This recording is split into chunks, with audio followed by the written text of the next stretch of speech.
We'll do it live. Okay. We'll do it live. Fuck it. Do it live. I'll write it and we'll do it live.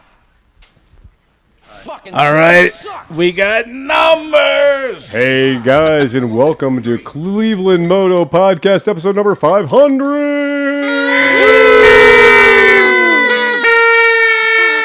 There was much rejoicing. 500. This is Cleveland Moto Podcast number 500. We are happy to have everybody in the studio today. We have survived this for a very, very, very, very long time, over 14 years doing podcasts. Light them up, boys. Yes. That is the sound of alcoholic beverages being opened. Oh, effervescent. Tom with the champers. Nice, my friend. Super, super cool. We're sorry for the technical delay today. We just, if you're going to pick a time for everything to go tits up, today would be the time, 500. Well, let's say, not only did your computer not work. Correct. Not only did my SD card all of a sudden not work. Correct. And nobody had time to transfer any. Everything went wrong. That never goes wrong. Oh, Correct. And the whole board reset itself. And all my settings went away. That's right. I think it was the oil pressure sender. It could have been that too. Yeah. Sleepy, I am convinced you're cursed. The oil drain plug fell right out of the bottom of this motorcycle. Yes, it That did. is exactly what happened. Yeah, super, super great to have everybody here. We're thrilled to have everybody. It is super exciting for us. 500th anniversary or 500th episode. There will be a celebration, a party, if you will. But today, 500, we are here. We're in the basement. Everything is great. To my immediate left, we have Sean Noel. And to his left. Nick Rogers. And to his left. Steve Sleevy. And to his left. Johnny Mac. And to his left. Speedy Pete. And rounding the corner. Chris Smith. And behind the bar tonight. Tom Pennington. Yay! That is it. That is a very full, very well-packed podcast. What a week we have had. Anybody who's not in touch with the shop and what's going on at the shop, our Moto Guzzi showed up. Yay! Nice. After an 8-year hiatus, we have Moto Guzzi back in the house. We just took a momentary, just a little time out. That's all it was. People are excited. We've already had about 15 service calls. So, That's Did you good. say 8 year he hate us? yeah. Yeah, an 8-year they hate us. Well, it's people that want to know the deal. We had some problems with them shipped us a bunch of bikes 8 years ago and that we didn't order. And, it's not bad. When you get an extra pizza and they show up at your house and they brought an extra pizza and the guy's like, you know what, we made a mistake. Keep it. Just keep it. Yeah. But when it's a $500,000 extra pizza... Yeah. And they expect you to pay interest on that? Yeah. That is not cool, man. That is 100% the worst kind of day you can have. That's expensive and pizza. Wouldn't you know, that super expensive pizza? Not only was it a battle to get them to pick that up, but then even after they had picked them up and taken them out of my showroom, they didn't give me the money back for about an extra 4 months. So it took draconian measures to get us to get that $500,000 refunded to us. Son of a bitch. Super not great. Very, very uncool. The long and short of it is, when Guzzi got a new CEO, Piaggio got a new CEO, and I'd always said, when you guys get a new CEO, come and talk to me. But for now, forget us. Meanwhile, we have awnings that say Cleveland Moto. We have signs that say Cleveland Moto. Moto Guzzi. Moto Guzzi. We've got carpets that say Moto Guzzi. We are pot committed to Moto Guzzi. We have 1,100 T-shirts that say Moto Guzzi. Oh, I just unpacked my hoodie. My Moto Guzzi Cleveland Moto hoodie. Yeah. One of the first things I got from you when I went to Cleveland, when I came up, was that white fancy sweater that's like the Italian hand knit. You mean the crochet. $300 Moto Guzzi sweater? Yeah. Yeah, that's the real thing. That exists. Even Yeah, beanie caps too. we still have Moto Guzzi jackets at the shop from when they were made by Dionysi and Hein Gericke, right? That gives you an idea how much Moto Guzzi we had. So it is a very, very cool thing to have Moto Guzzi back in the house. We absolutely love it. Super great. Can't say enough about it. But what's really cool is, since I've given them 8 years to get their shit together, and they did. So back then, the stellar bike to talk about was like the V9 Bobber and the V9 Roamer, and we had the California 1400s. But everything else was like V7s that had been kicking around for a while. Well, now all the V7s are 850s. That's weird. Okay, because Tom, what's the proper name they should be called?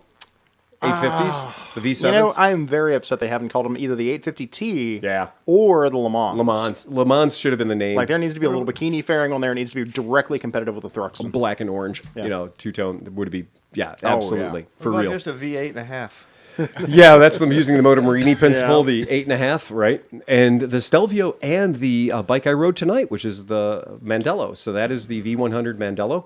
Goddamn good-looking bike, too. Oh, such a nice bike. I didn't know you rode that. I was too busy. You can ride it tonight. I rode it tonight too. Yeah, that's right. Those got uncrated yesterday and the day before yesterday. That's how fresh they are. Yeah. I like the bunny ears. Yes, so the V100 Mandello has active aero, which means that at a given speed, little panels open up in the gas tank to deflect more wind away from your body. So there's 22% less wind on you as the operator. And if you put it in rain mode, they're always deployed. The little bunny ears are always deployed. If you put it in like sport mode or touring mode, they pop out at different speeds. So it's really fun. Wow. And we got the S model of that bike, which has all the Öhlins suspension and all the super cool stuff where it has the automatic ride sensing. Very, very cool bike.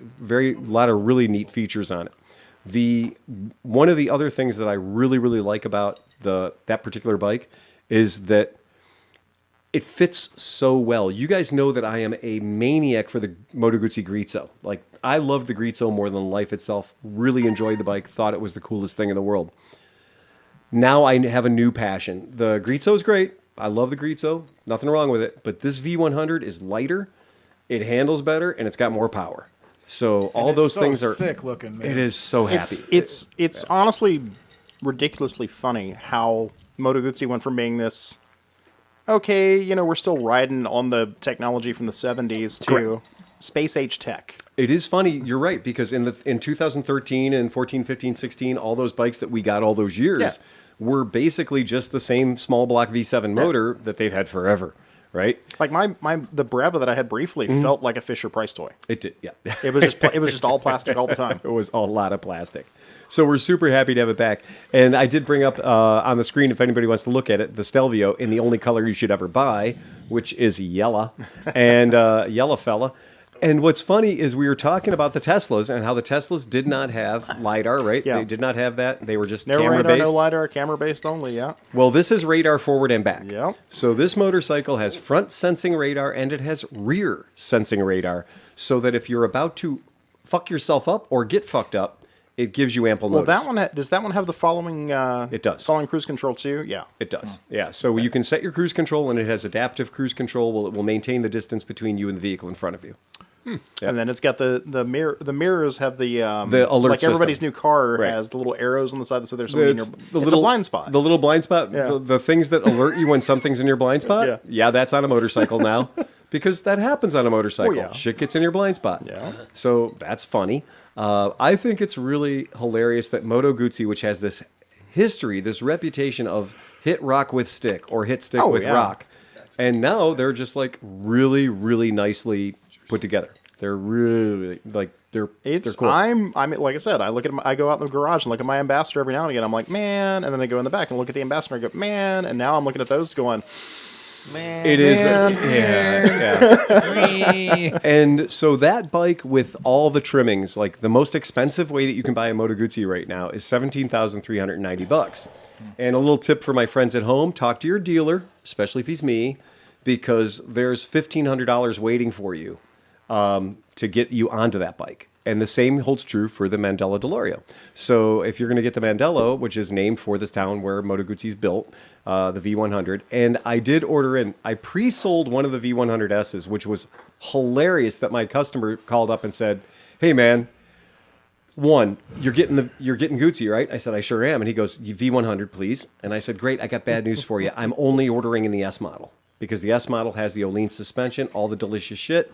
And I said, so if you want, it's got the quick shifter, it's got all the cool things. I'm like, so if you want a non-S model, I will order you one, but it's not going to come in my first order. And the dude goes, no, I want the S model. Yeah. That's exactly what it is. So I called my rep and said, good news, send two, because I'm not going to not ride one. Very, very exciting bike to have around. I'm super excited about it. You can throw the image up if you want to throw it up for the screen. So here's a pro tip. Yeah. when you're getting into this bike or any bike Yeah. that offers Oleans as an option, Take it there. Because honestly, like, you're going to pay so much more if you decide later on. Like, it's insanely, like, with my Tuono, if I would, like, when I was doing the research and I couldn't find one, Right. But the factory one, usually if they're new, it's $2,200 more, and you get Oleans front and rear suspension. If you've ever tried to buy an Oleans anything, the rear shock is $1,800. That's exactly right. To do the bike fully laid out with all the fun stuff, you know, with the active aero, with the quick shift transmission, with the Olean stuff, it is actually a $2,000 upgrade to get all that stuff. And what I think is also cool about it is the motorcycle is designed to have the luggage added to it without buying any brackets. To people that want to put luggage on your bike, being able to just buy boxes and put the boxes on is genius if you don't have to buy the mounting kit. Yeah, and like with Dan's bike, it doesn't add, like, look at my Africa Twin. It has a fucking ape hanger thing off the side of it just to put the bags on. Not this. Dan's and this, you just take it off and it's little holes and that's it. If you go look at that bike outside right now, you just buy $850 worth of boxes, which, by the way, if you've ever bought boxes recently, $850 is a steal. Oh, yeah. For double locking boxes. And they're color match. So for $850, you get painted bike boxes that match your bike. That's not bad. So pretty cool, pretty excited about it. Really, really neat. Happy to have them back in the shop. For us, being at the shop now, having Piaggio, having Vespa, having Moto Marini, having Moto Guzzi, everything ends in a vowel. That is my idea of a well set up shop, when every motorcycle we sell ends in a vowel. Is Saturday spaghetti night? It is definitely. So come and go, you know. We're Come gonna buy a bike, you get a sausage and a hey, quit playing Italian Spider-Man over there. We don't need that. It is really exciting. We're super stoked about it. And then we even got a weird bike that didn't appear in the catalog, but my rep was like, I don't know if you want this. This might be something you're into. We got a V7 Stone that actually has a chrome gas tank. And it's not in the order sheet. like I looked on the website. I went to the website. That's that free pizza you were talking about. That was the free pizza we're talking about. And it is really weird. So we got two of them. We got this special edition one that is so gorgeous. And this one comes with the aero exhaust already on it. It comes with the bar end mirrors. If you squint, that looks like a Harley. Except the motor is sideways, Pete. The motor is put in wrong. That's a squinting part. It is the squinting part. If I squint, it looks like a CX500. There you go. Yeah. Oh. Well, Honda does it in the vowel. Chicken, egg. You're just not sure. We're close to Easter. It's one of those things. I'm going Moto Guzzi. I'm going Moto Guzzi. So yeah, we're pretty excited. It's a cool thing. And for us, it's a weird homecoming. You know, it's that kind of. We were uncrating the bikes the other day, and as we're uncrating the bikes, every time we'd open up a box for a new Moto Guzzi, it was very exhilarating. You're like, oh. And Moto Guzzi holds their bikes in the crates with the best straps ever, like the best quality straps. Like, Do they say Moto Guzzi on them? they don't, but they are the exact right size. So you clip it to your waist size, and it becomes the most handy-dandy belt you've ever owned. Well, you know It what I is- like? The other crates that had little orange Yes. dudes that come in there, those are good for the front wheel They wrap. are, Like when yes. you're, doing whatever. They're perfect. They are perfect. Yeah. Yeah. So I was very happy that we got the bikes, and it was just nice to open the crates up. And they do still put Moto Guzzi on the outside of the crates. So my customers, we cut them out carefully so people have them. It's a Harley that drank a case of wine. Thank you, Moto Smith Garage. It is a Harley that drank a case of wine. It's a really, really interesting thing. And that's an 850cc motorcycle that's going to be pinging your wallet for about $7,900, give or take, right? Oh, that's not bad. Yeah, so if you get the discounts, which you should, call your local friendly dealer. They'll make sure that you don't pay too much for it, because again, all these bikes are pre-tariff. So no matter what happens in the form of tariffs, whether you're talking about a little 10% tariff, or you're talking about a big old monster 25% tariff on vehicles, or God forbid if it turns into a reciprocal tariff, 35% or more. No, these bikes were all at the low price. So these bikes are all bought before the tariff. Can I give a shout out to my buddy Don Slicker? We You know better. him from down at Mid-Ohio. Hell A lot of yeah. Cincinnati people would know him. Yeah, we love I Don. was talking with him this evening, told him to check it out. He's Says he's watching. Oh, very cool, Don. A big hi, how you doing to Don Slicker. Super cool guy. We dig Don Slicker a lot. That is as far as we're concerned, the people that we meet through the podcast and the people that we meet at Mid-Ohio, this is why we keep coming back. Right. Right. Hey, going back to the little V's that you were talking about there. The one that we saw at the AIM show, the white one, is that available to public? The V100 with the S, like Yeah. because that white one is sick. The white one is cool, but right now you have to bear with. I'm gonna look at my availability. Just gonna take a second, find out if that color is available for us in the V100S. Now, don't get me wrong. The other colorway was no slouch either. No, it But wasn't. the white one was outstanding. The white looked great. So, well, just like we were talking about earlier, the Stelvio comes in two colors: yellow and boring. Right. So you buy the yellow one. And the Mandela S comes in the green, the Tenny green, which is the color you should buy, and then it comes in gray, which is the Grigio Avanguardia. And that is the color you don't want to buy. So then if you buy the Mandela No S, then you have the option of the red or the polar white, if you want to throw that up. That's the white colored bike. Where'd it go? Okay, well, there's the red. That's the red. Red does look good. There's the red. That's sexy. Gucci's always look good in red. That is a factual statement. And then there is the white right there. So there's the white. The white looks particularly smooth and clean. Yeah, it doesn't do itself justice on there. It does look like a Stormtrooper. Yeah. And I love that they have the orange highlight behind the gills on the gas tank. And the gills are what open when you're at speed or in the rain. I think they should have done that on the valve car. The infamous the Moto Guzzi, when they did the 1400 California, they did a couple of different versions of it that had red valve covers. And I was like, that is the most fucking whorish thing you could ever do, is just paint the valve covers red. You would not believe the number of customers I sold 1400s to, and they came in and was like, man, I need to set them red valve covers. I'm like, you can buy the red valve covers. Okay, that's a slow clap. Yeah, look at that. Nomad CF just threw us 50 whole doll hairs, $50 to keep us doing what we're doing. Happy 500th episode. Thank you so much. Appreciate it. Excellent. Thank you kindly. Yeah, no, that man. is- I'll drink to that. that is a very, very cool thing. We certainly do appreciate it. These 500 episodes, this has not been something that's been hard to do. This has been something that's been fun to do. Oh, I look forward to this every week. Me too. Yeah. I really do. And it's funny because Thursday, I'm getting the show notes together now that we've got it locked in on Thursday night. Yeah, right? yeah. So Thursday, I come into work in the morning. And my whole drive to work this morning, 8 o'clock in the morning, my brain is like, what are we going to do in the podcast? What are we going to do in the podcast? Every single Thursday. And then throughout the course of the day, I'm pinging customers that come in. Hey, would you think about this would be interesting or that would be interesting? And in the old days, we would just get drunk, turn the mics on, and whatever happened, happened. And that was fun. But I don't think we're far from that, though. Really. I mean, I know Cinch would disagree, but Okay, so Phil plans and I go crazy, but everybody else just have Oh, fun still. no. Craft services. Oh, man. that's right. I'm sorry, Tom. Yeah, we yeah. have craft services. We true. have an entire Ratskeller to play around in. Yeah, no, Chris it's- does research his She- jokes. right, So yeah. he's Chris still researches. working hard. Oh, Everybody's so working by hard. the way, last week's podcast, a.k.a. the Marathon of Madness, the last 5 minutes of the podcast was probably the best radio anybody's listened to in a long time. Just letting Chris go fucking hog wild with the jokes. Yes. yeah. was And, good. and it was rapid fire. It was standing down range of humor. It was really great. But you know Super what, cool. though? I think if we really want to talk about it, though, it was due. It was due. It's been a lot light. It was been very light of Smith jokes. Yeah. I think he realized it, and then he brought the heat. He did bring the heat. Well, I think the correct term for that is redemption. Yes. Yeah, that was redemption. He fucking redeemed Actually, himself. the right word for that is theft. He laughed. He laughed the beard right off his face. Did you notice? I'm going to tell you. I'm going to tell you a secret about military intelligence.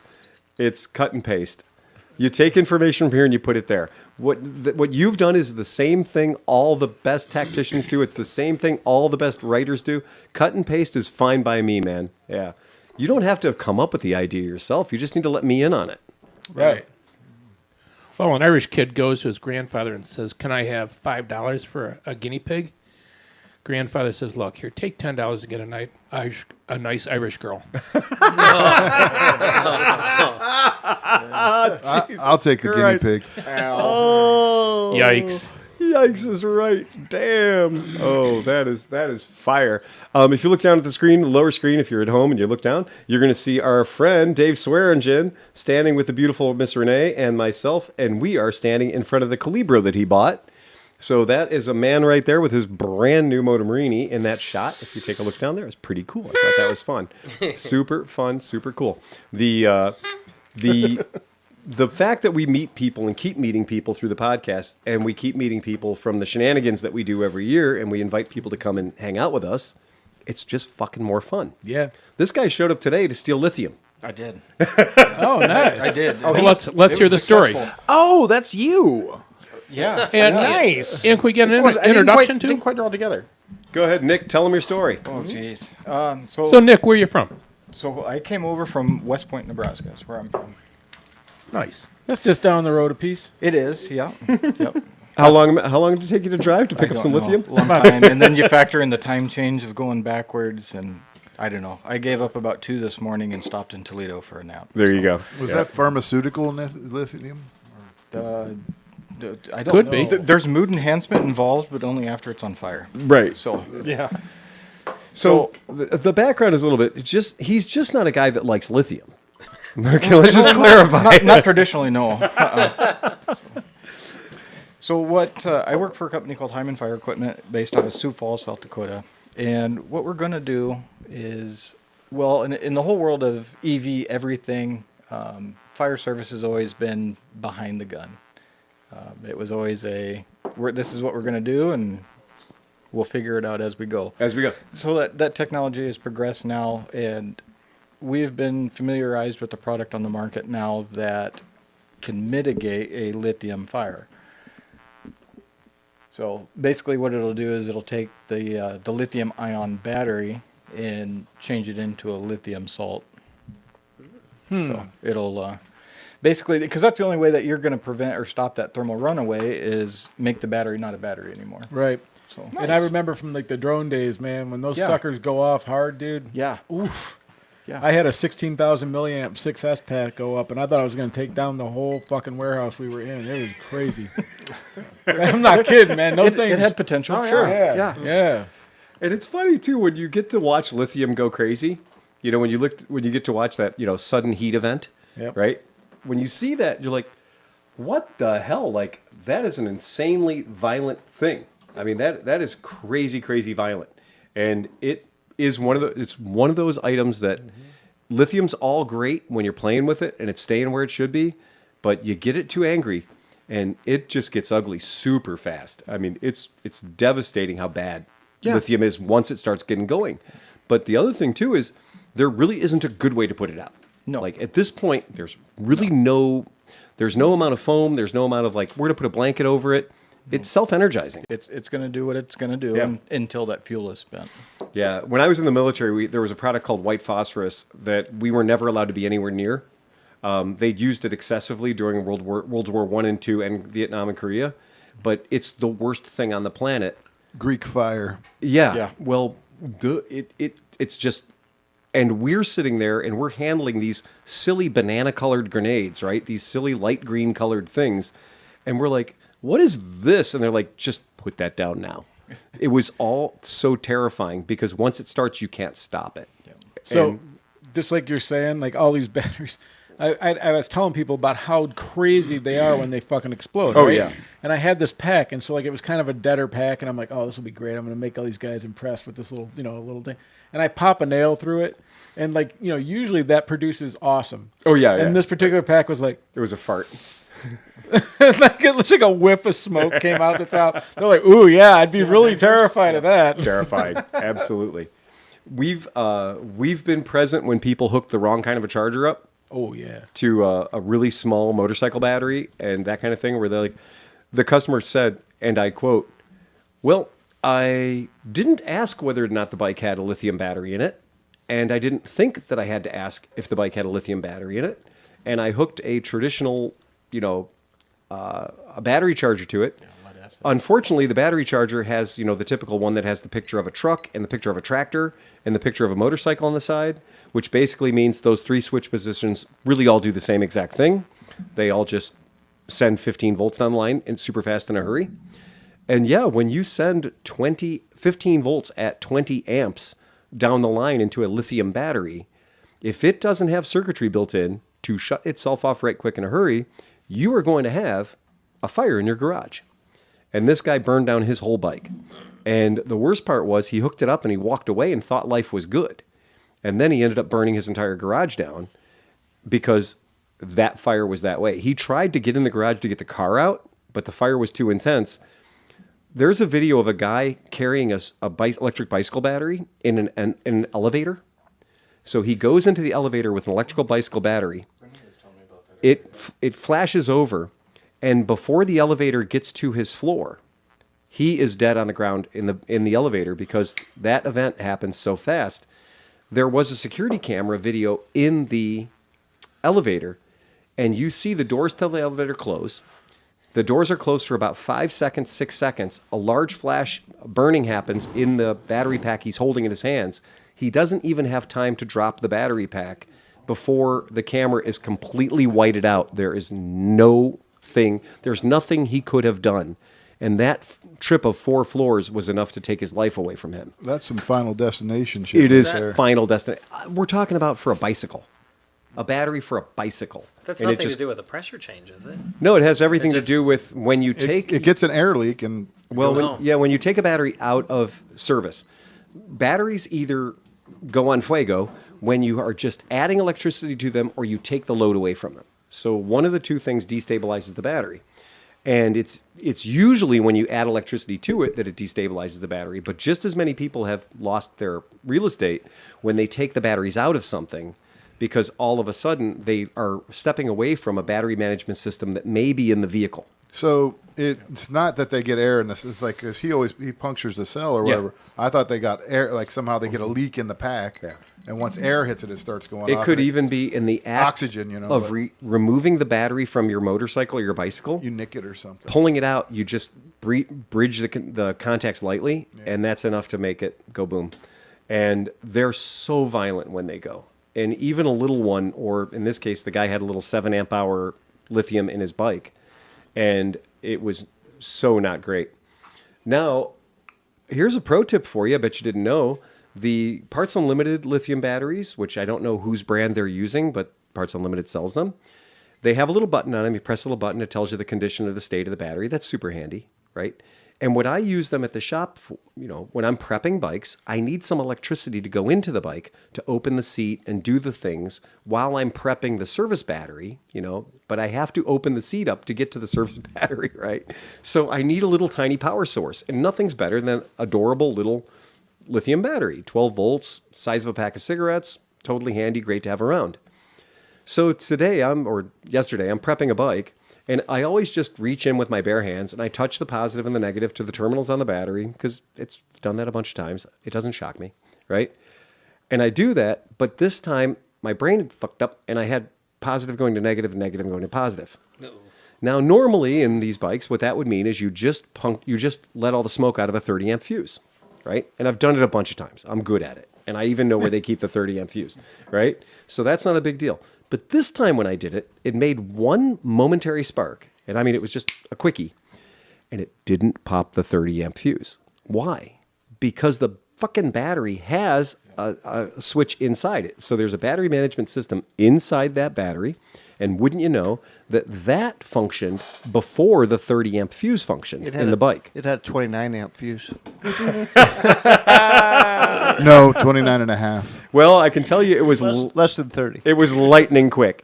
And what was great is that I had a great sense of security now, knowing that battery is stupid proof, because most of our AGM batteries that we use have no circuitry whatsoever, and the customer hooks it up backwards or hooks a jumper cable to it wrong or hooks up his battery tender leads wrong, and you pop the main fuse, right? If you're lucky. Did it reset itself? It did. It took a minute. So 1 minute later, it completely reset itself, and nobody would know. I just did something stupid.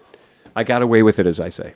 Hey, we got a question. They're just always assuming. Did the G400C go out the door today? No, Mr. Swearingen, it did not go out the door today, but we do have a podcast listener from Kansas who says that he's going to come to the DGR, buy that bike for $3,500, and ride that thing home to Kansas after the DGR. And I couldn't be happier. Wow. I think that's just the greatest idea ever. That's cool, man.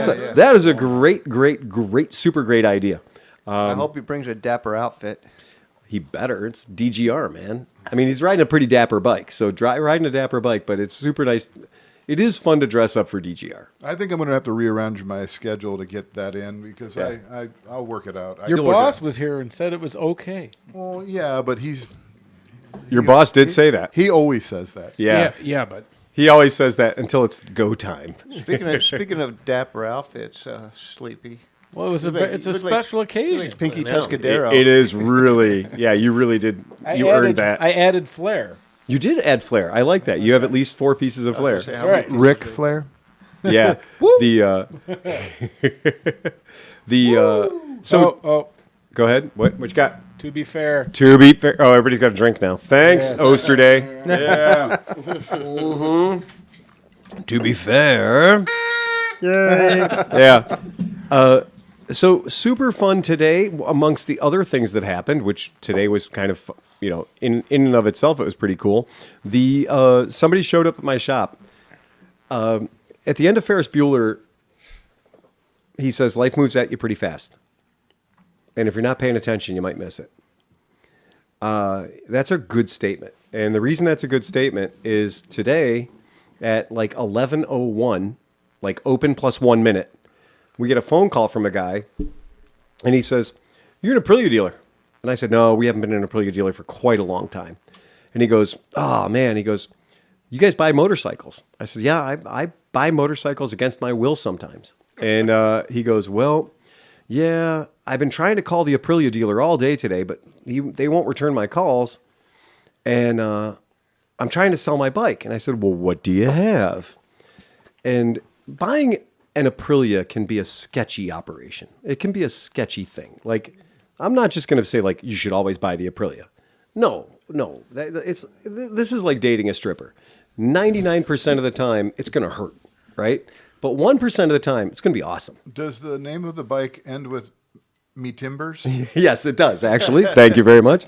He calls up and he says he's got a 2008 Aprilia Shiver 750. Me Timbers. And what's funny is there was a period of time when Aprilia, who lost money every time they sold one of these bikes. I mean, this was Piaggio putting Piaggio money into Aprilia. That's the Naked Mana, right? Go ahead, Sleepy can pull it up and throw it up if he likes. We have that feed going up. There it is. So there it is. You have a V-twin. You have a whole bucket of valves. You got 8 valves.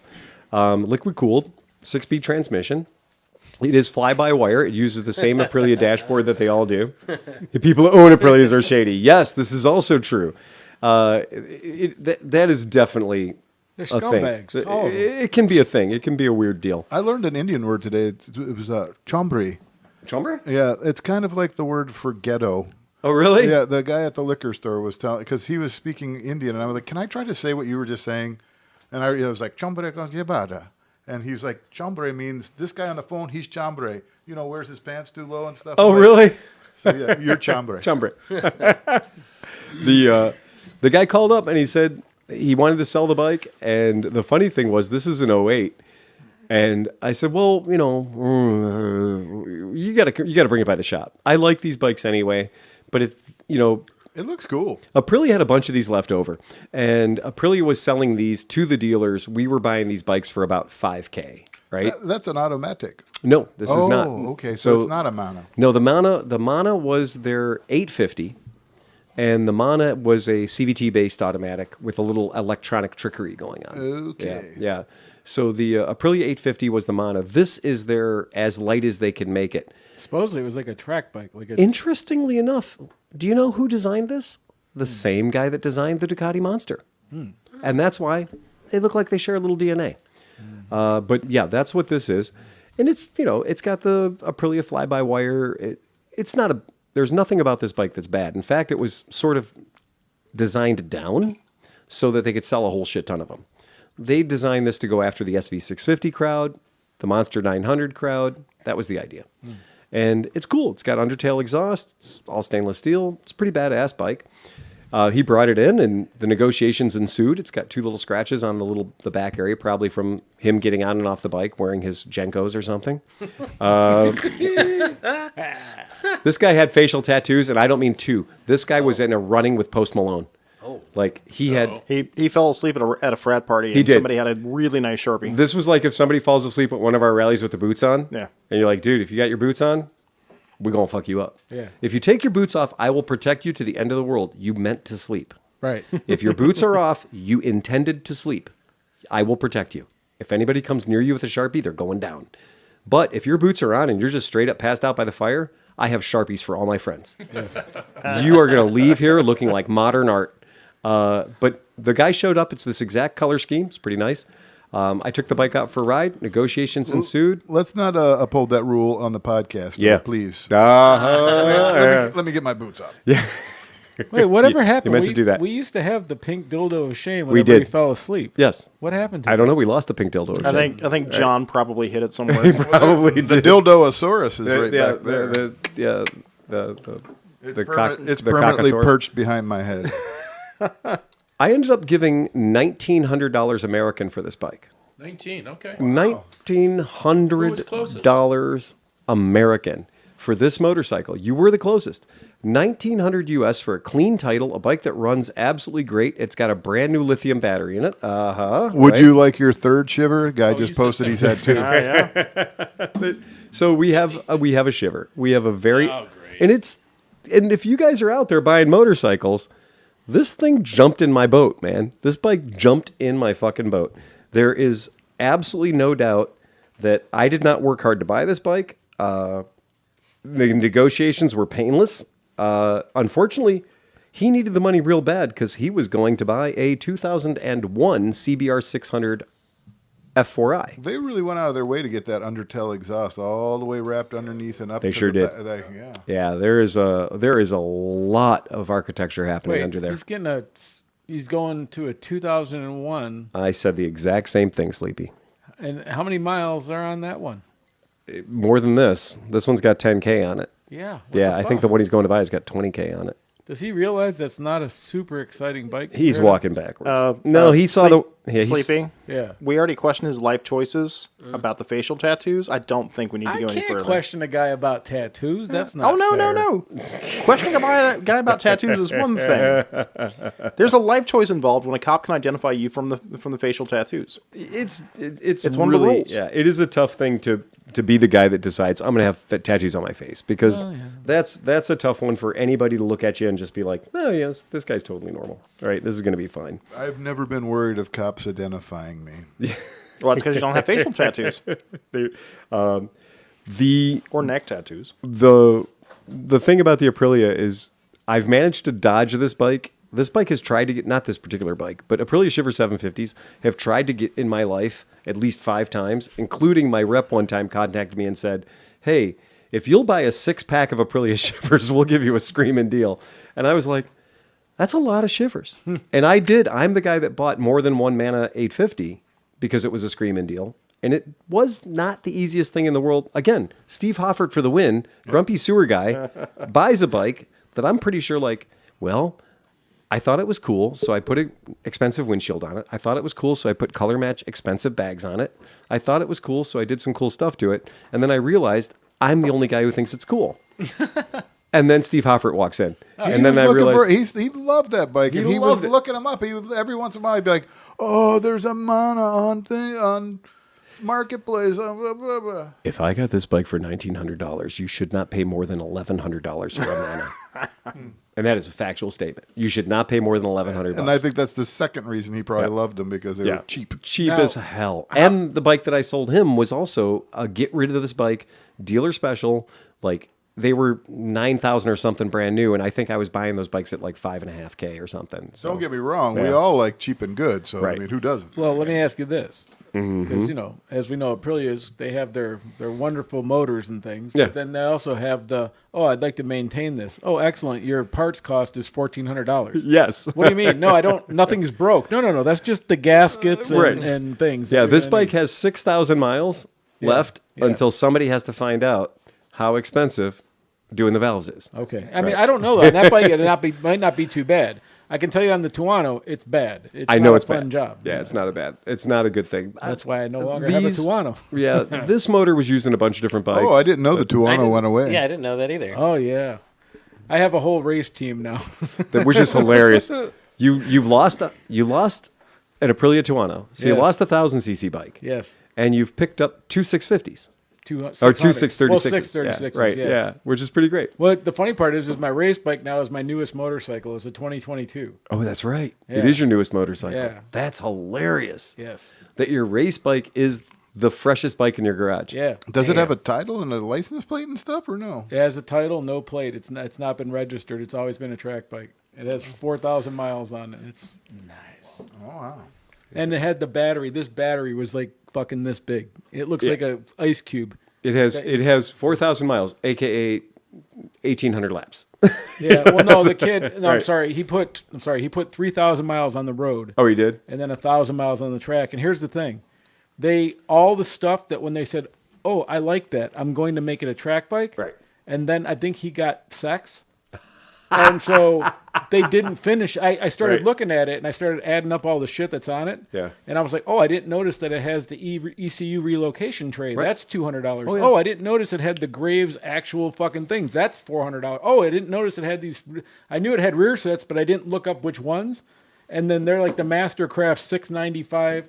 He has the whole fairing kit that actually holds the front of the fairing on properly with the aluminum shit, not Really? just the stock shit. And then the fairings themselves are tailor-made fairings. They're really hard to get, but the kit's like $1,900 Oh, yeah, it's just not for cheap. the fucking fairings. So now I had to get real paint. So I'm going to actually paint it nice. you should. Because you have to. I have at a that question. point. Yeah. So you think this motorcycle is a 2022? Yeah. It's a 636. Yeah. It is literally the track day bike for thinking people. Yes. Right. If you're thinking about getting a track day bike, this is the right bike. to buy. 129 horsepower, Yeah. up to 140 with the tune. Yeah. Tires will last 4 to 6, Yeah. things with even my body weight. Right. If you're a stick, it'll last a whole season. Right. On a thing. I got Metzler track day tires, TD track day. T-days. So like, Yeah. I saw those little baloney skins you had for it. oh, dude, there's something about getting your first set of slicks. Did it come with tire warmers? It did, and No way. so the dude gave me tire warmers. He goes, yeah, and this is why I know he never went back out. Yeah. He was like, you can have them, man. Like, you have to send them in. They're totally blown out, but they'll fix each one for like $65. And tire warmers are like $800. They're $800, right? yeah. So I was like, sweet. Yeah. But you know what? I was like, before I send them in, let me plug these fuckers Let's in. plug 'em in. And I plug them in, and they got so hot I couldn't hold them, which doesn't tell you a lot because it needs to be a certain temperature. Yeah. So I stuck them on the tires, left them there for like 30 minutes. It was 190 degrees. Right. Exactly. And I'm like, These are not blown out. no. So they're yeah. working perfectly. Yeah, so I got those too. That's insane. So this bike, which is legitimately by anybody in this room standards, a brand new motorcycle. Yeah. How much money is in this thing? I mean, $800 for the tire warmers. You Well, got dude, $2,000 worth of body Let me work. put it this way: go look on Marketplace for a 2022 ZX6 with under Right. any miles. Oh, yeah. they're still like $9,000. They're $9,000. Yeah, $9,000 for a low mileage And then add 636. the fairings, add the things. What was happening? I can tell you what was happening because the kid came with his dad. Yeah. The dad was all over the Tuono. Yeah. So I think the dad was he was the one that was grabbing the Tuono. The kid was just wanting to get home to go play with whatever girl he figured out was his Right. new thing. Yeah. He was cool. I'm not dogging him at all. But he was that's- a super nice kid. right. But like he was a young kid. So maybe him racing was dad's idea, Maybe. and maybe the kid's just like, yeah, I'm just not into racing anymore. Yeah, because let me put it this way: the fairings, like they really did not finish it. How Like, old was the kid? I mean, I'm Young saying 20s? Kid, yeah, Young 20s? 20s. So that wasn't his money in that 636. no, that was Dad dad's money. Yeah, yeah. That was dad's money, and dad doesn't want to re-street the 636. No, and here's the thing: when he sent me pictures, we were going back and forth a little bit. I just want to make sure I wasn't getting, Yeah. And I mean the bike. I traded a good bike. It was like a solid bike. Absolutely. And I was honest with him. I'm like, hey, it's going to need some valve adjustments. And he's like, I got Right. mechanics, whatever. That's When good. they sent the pictures, it was from a storage unit with the bike that I got sitting there. Yeah. But also like a million other bikes. Oh, okay. So like I don't think they were hurting. Like They weren't hurting, I yeah. saw an Adventure like 1290, and I saw blah blah blah in the corner and stuff. There's a whole lot of money hanging around that garage. Yeah. That's good for them. I'm glad that they got the bike. Well, I'm that glad they I wanted. got. And I'm you more got the happy for deal it. of the century. Yeah, so I should be able to get through some decent days without. I've never in my life track dayed. No, I have track dated new bikes, but I've never owned a bike that I was going to campaign that was that new. Right. Usually for me, a campaign bike is like it's 10 years old with a salvage title. Oh, I was looking at my 20-year-old one going, this Yeah. is sweet. I'm good. This is nice. I'm going to be fine for the rest of my life. And then I really thought about it. And I'm like, okay, if I'm actually going to be doing this and I'm saving up for it and stuff, if I have the Tuono sitting there, I know me. I'm an idiot. And I'm going to go out and I'm going to be dumb on it. And then I'm going to have to pay a ticket then I can't do track days. And more importantly, you're going to be in the hospital. Well, that too. Right, yeah. The track is the nicest place to crash because everybody's going the same direction. Right. And you can slide on pea gravel forever. Like And then a see- kitty litter. And I've got jump down right up. the BMW I won't be stupid on because the BMW app records everything. So I'm just like, see, there's evidence of There's being evidence stupid of on being that thing. stupid So on that I'll just bike. be smooth with the BMW. Nice. Oh, that's pretty cool, man. I'm should very be all happy right. for you. Thank you. That's really cool. That's great. I was nervous about you street racing. Yeah, no, that's not a good idea. Yeah, I was nervous for you. I just. So what track are you going to take this to? Well, I'm doing Nelson's Ledges. That's coming up in the end of May.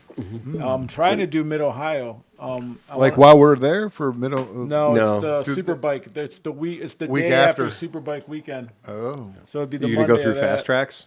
Yeah, so fast tracks at Nelson's, and then there's Pit Race, and they have a thing called N2 at N2. Pit Race, and then I think they do what's the one in Michigan? Gratitan, something like that. Gratitan. And you know what I love about Pitt? Pittsburgh International Raceway, aka Beaver Run. It's always going to be Beaver Run to me. It'll just be Beaver Run for the rest of my life. Yeah. I love that track. It and is. That is one of my absolute favorite tracks. I think Mid Ohio is my favorite track, and I think Beaver Run is my second favorite track. But I haven't been on Nelson's now that it's resurfaced. I'd love to try to help support you when you go down there. I mean, I don't know if anybody else is going to try to go with you or anything, but No, whatever. it'd just be me. I'm just gonna be lonely, sad, pushing my bike. I have a generator to run your Oh yeah, your warmers. I was going to ask you about that. I was going to ask you like who makes. I have to figure out how many amps I need. I think or you watts need. or- I The think you Harbor need. Freight one's 2,000. I think you need 3,000 watts to run those warmers. I have a You think bigger so? one. Because I mean, it's basically you're running an oven. Is what you're doing. Yeah. Like That's a why heater, guys- a heater is like 1,500 watts. Correct. So if you have a 2,000 or 22, I mean, I don't know. Yeah, it's. We'll have to try it. That'll be something we can try. Yeah. Okie dokie. Look, there's a reason guys fight to be within extension cord range of the hot pits. Like, so when you go to race and you're going, or you're going for a track school, guys will get there super duper early. And with their 400 feet of extension cords. Oh God, Marshall Thompson, you want another Tuono? I'm looking at that green V100S. No, I don't want another Tuono. Sleepy might be interested in another Tuono. No, I'm good right now. I got 130 horsepower to kill myself on the track with. I I'm believe the fine question with is. that. I believe the question is how badly does he want the V1? What I can tell you, so every bike I buy, What's your price? Right, what's your price? Yeah, I can be forced to ride a Tuono for a while. Every time I take a bike in trade, I don't look at it like how excited am I going to be to ride this bike for 3 weeks.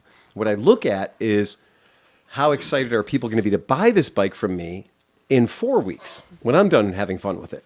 So I'm going to have fun with it for 3 weeks. I'm going to go through and fiddle with it and tighten this and adjust this and screw with that. And then after 3 or 4 weeks, it's got to earn its money back. It needs to be on the hoof, man.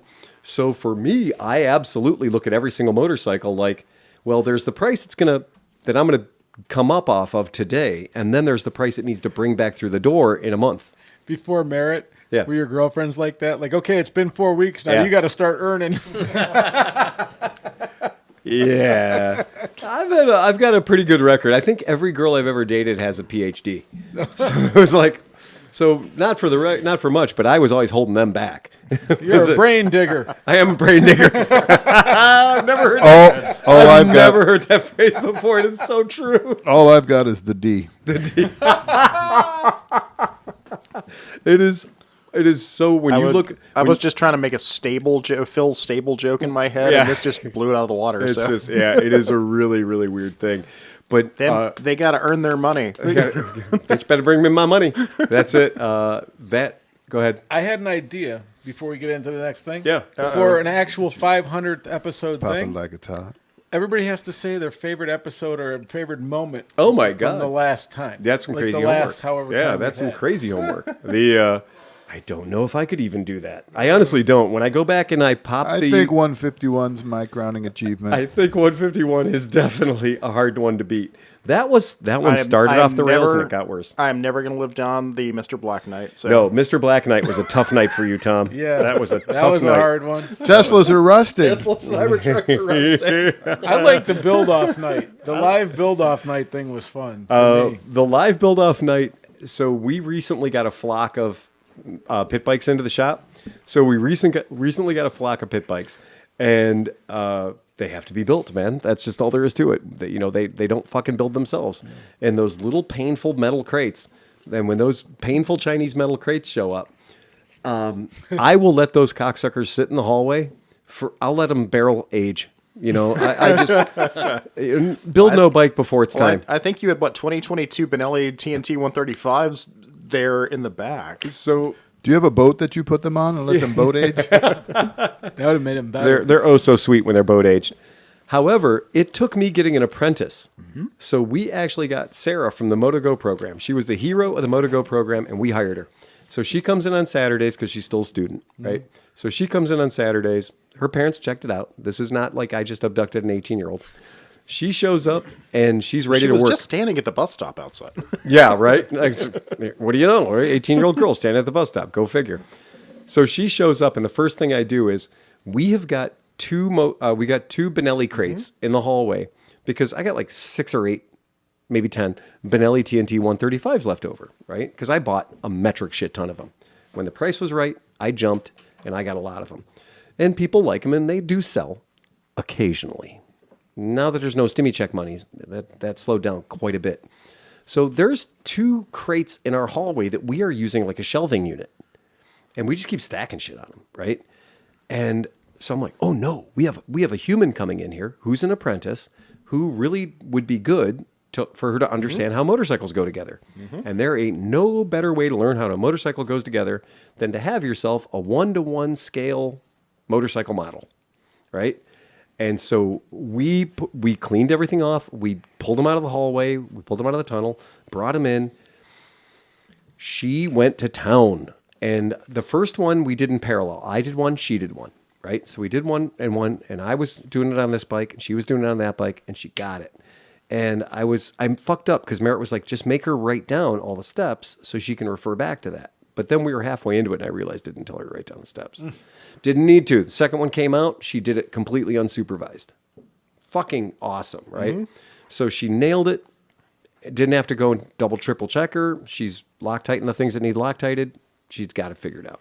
So I was like, that's great. So we rip through, I think, 4 of those Benelli TNT 135s. Yeah, it took you no time at all. It took her no time at all. Took her no time at all. She's just knocking them out. And so she might be better than you. She's faster than Chris Smith. Hey. Whoa. Yeah, because Chris Smith has to keep asking questions. He's not writing anything down. Glad he's not just sitting here at the table. Actually, we've had a number of people that work for us do prep Benelli TNT 135s. That were also faster than Chris Smith? And no. All right. She's got it figured out, right? Piling on. So she's got, we don't need to do that. Well, but what's funny, though, is we don't need to, but. When we were done with the Benelli TNT 135s. All out of love. Magically, pallets show up full of pit bikes. So we get a couple of 70s, a couple of 110s, a couple of 125s, and we are just, all of a sudden, we have more small Chinese crates than we know what to do with. So I huck them all, and I throw them in the hallway, knowing that on Saturday, Sarah's going to be here. So Saturday went from a relatively easy Benelli TNT 135 prep to Satan's own Chinese bike in a box. Mm-hmm. And these things, one, do not expect instructions. They don't do that. And the ones that you guys all built in the bike build-off, those were all SSR 125s. They were very kind of obvious, I think. I think John's still building his. Yeah, maybe. That's a good. I got a couple drywall screws I got to shoot in. So when they showed up, so I had her start with the 70cc. It's the smallest, right? Because it's more like a Lego kit. Have her start with that, kind of get her through the first one, and then I walk away, and I'm like, now keep in mind, I've now showed you the basics. You know where all the tools are. She's in my service area, so she's in my, inside the showroom prep area, which is fairly well organized, and we keep it neat. The tools are where they're supposed to be. So she dives in, she does the 70, and I'm like, when you're done with the 70, come and get me, and I will inspect your work, and I will proceed to make you feel bad about yourself. So I'm selling bikes, doing what I do on Saturdays. She comes and gets me. Hey, Phil, come and take a look at this. She did it. No notes. No notes. I have no idea how long it took her. I didn't put a stopwatch on because I'm not trying to be an asshole. But she did it right. It just comes naturally. It does come naturally.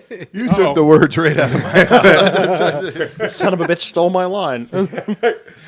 Put her on the 110. She throws together the 110, nails the 110. Absolutely great. I went to Crown. He says, I want a rematch. Yeah. Dan, check it in. Oh, we almost could have done it because there were 6 of them, right? Yeah. And so then she pulls the 125, and I didn't tell her, these new 125s have electric start.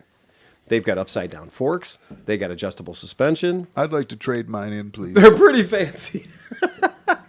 Well, you have to finish it first. All right. Once too often.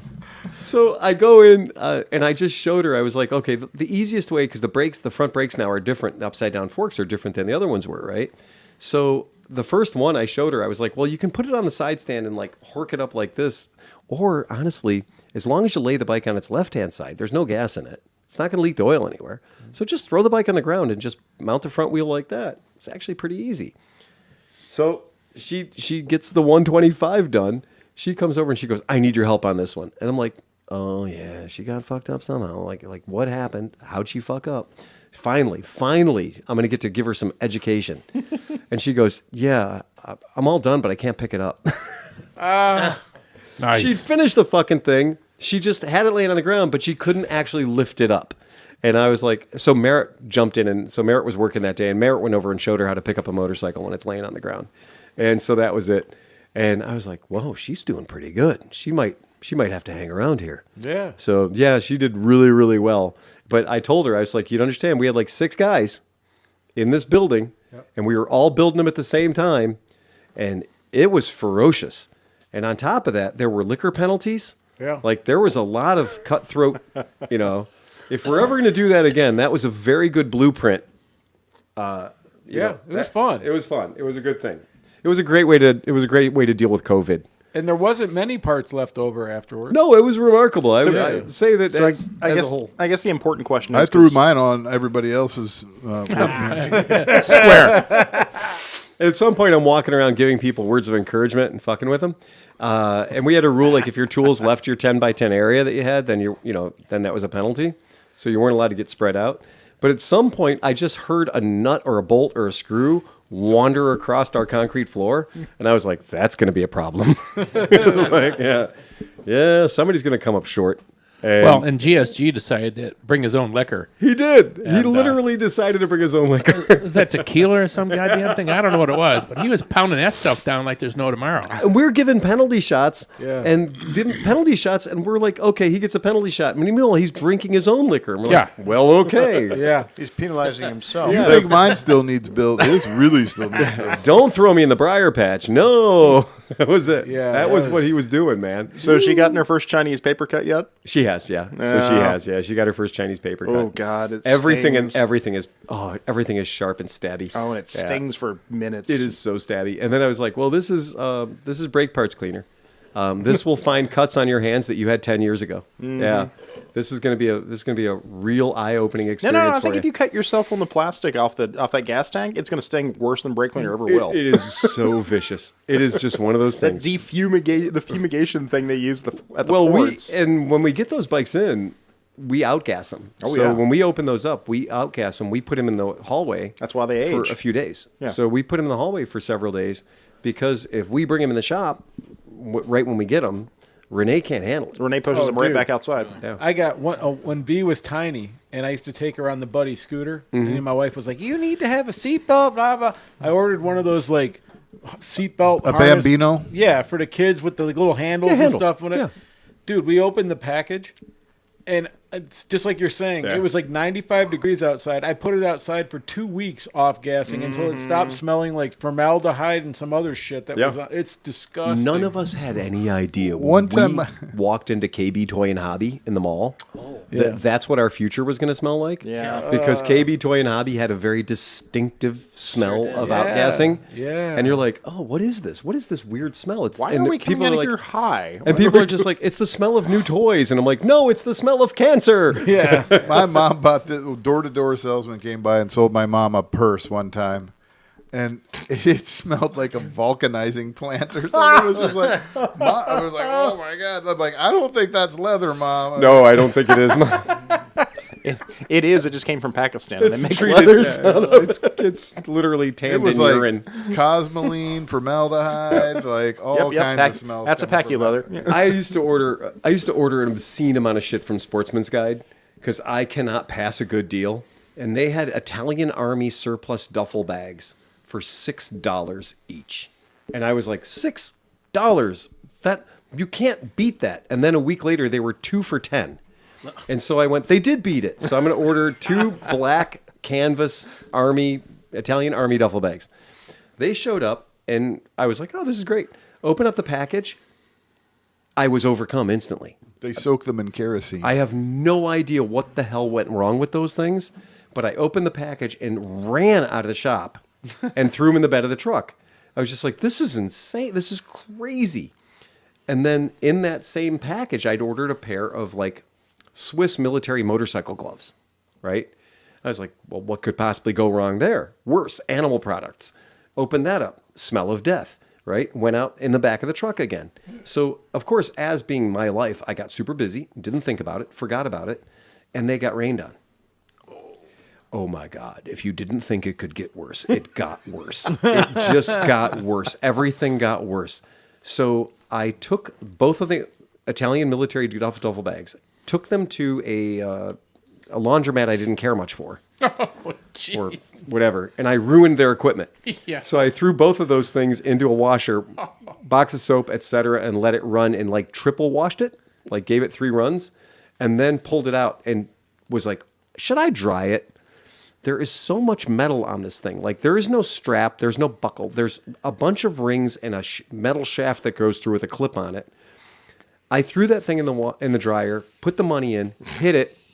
It sounded like it was insane. There was so much noise. I've heard car crashes that weren't as loud as what was happening in that dryer. Everybody in the laundromat was just like, what the fuck? Did you throw a toolbox in there? Nick, I got a question for our guest star. Yeah. What in Nebraska smells bad? Feedlots. Feedlots. So, Feedlots, especially in the springtime as it all starts to thaw. so lots of poo. It seems to be the urine concentrate Ooh, that yeah, off that gases. would do it. That That's that sweet smell of urine, rotten urine. sweet. That's Oh what it wait, is. mark the time on that one. That's why I won't even buy a new diesel because I don't want to put horse piss in my vehicle. Yeah. The death. Right. I don't want to pay for horse piss. There's no way, man. I'm not I'll buy some dumb shit, but I will not buy horse You drive piss. 45 minutes down the road, you get it for free. The entire thing, man. I just refuse to be a part of that. Like, you could just tell me, oh, the new Ford Transit diesel is the greatest vehicle in the world. You should buy one right now, and they're cheap. And I'm, no. Diesel. I thought the other thing that stinks pretty bad in Nebraska is Cornhusker football. Hey, now. Whoa. Man. For the last 30 years, for Christ's sake. I mean, Chris, calm down. I don't know about 30. Settle but down. Settle Chris. down. He's our guest, for Christ's sake. Come on, man. But I don't follow I'm football a anymore. Cornhusker fan myself. He's not a sports ball. What was that? Oh, Sean. Headphones. Just a giant phone. I have one more question for Nick. Uh-oh. What kind of good food comes out of Nebraska? Beef? Corn? Yeah, I mean, obviously, the whole steak scene is pretty strong. Yeah. Runza. Yep, Runzas. Runzas. Oh, Yeah. absolutely. Runzas are from Nebraska? Yeah. You bet. Sleepy Store guy always talks about Runzas. I've never got one, the prick. Well, if I'd known that, I don't know. They travel fairly well, I guess. But I want Runzas. I want to get the Runzas. What's that? Tell us what a Runza is. So it's kind of a beef and cabbage sandwich, but It's like a Hot Pocket. yeah, exactly. Oh, Yep. that sounds brilliant. Keeps the mail moving. It does. Do The that. official question I have to ask everybody from Nebraska: have you ever been to Ole's Big Game Steakhouse? No. You have not. Okay, so Paxton, Nebraska, located conveniently next to Interstate 80, the big road.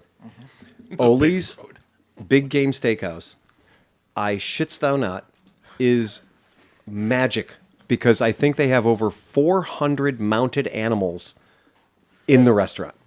And I don't mean like currently being mounted. I mean trophy animals. You gotta You ruined it for me. you gotta pay extra for that. Because apparently Ole, the man himself, was quite the big game hunter.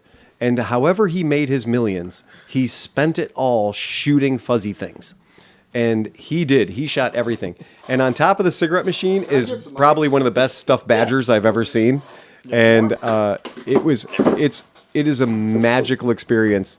When Oscar and I were driving out to Denver Rally, we stopped at Ole's Big Game Steakhouse and Lounge.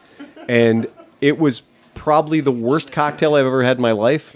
Probably the best steak I've ever had in my life. But the whole time, there's at least 200 sets of eyes watching you, and they're all dead. And that is definitely a pro tip if you are driving across Nebraska. I've never even heard of it. Ole's Big Game Warehouse, or Ole's Big Game Steakhouse. It is outrageous. And it's to the point where you're like, okay, whether or not you're into shooting animals, whether or not that's your jam, you just are so overwhelmed by just the quantity. It's basically like somebody shot a zoo. And they've mounted shit like hummingbirds, like dumb stuff, like just to prove you could. And there's polar bears in there, like walk in the door, giant fucking polar bear, right? There's shit. There's giraffe. They have mounted giraffe. Is that on the menu? No, I don't think any of these items are in the menu. Yeah, Do you think Ole ate all of them though? I have no idea. I've known some big game hunters, and eating it's not a big part of the operation. They like to say that they donate. They give the meat to the natives. That's what the guy was like. Yeah, we go ahead and give the meat to the natives. And I was like, so you just leave it there? Yeah, we just leave it there. Yeah, okay, yeah. That is probably my least favorite way to think that exists. But Ole's Big Game Steakhouse and Lounge. It's a tip from your Uncle Phil. Sorry for the side chatter. We're just trying to get drinks situated. Oh, you're trying to get the drinks. Trying to get the drinks in. I have a Nebraska important part of the show, steakhouse story. drinking. You have a Nebraska story? Yeah. Go ahead, Pete. Brother Tim and I were coming across Nebraska some years ago on the TW200s. We're somewhere out by Hastings, and we stopped at a place for the night, and we asked this lady, like, where can we eat around here? She's like, oh, there's a sports bar, and there's a Subway. And I'm like, man, we don't want to eat any place like that. It's like, this is like cattle country. You having like steakhouses or something, you know? She goes, oh, yeah. I forget the name of the place. It'll come to me. But she says, you go out past the airport, you're going to drive down this gravel road, and there's going to be cornfields on all sides of you, and then you're going to come to an intersection. 2 gravel roads. There'll be cornfields on 3 sides, and on the 4th corner, there's this restaurant. And I'm like, all right. So we're driving out there. It's getting dark, and it's like just cornfields for like miles. And then, sure enough, we come to this intersection, and there's a restaurant out there. And the steak was fucking delicious. It was cheap.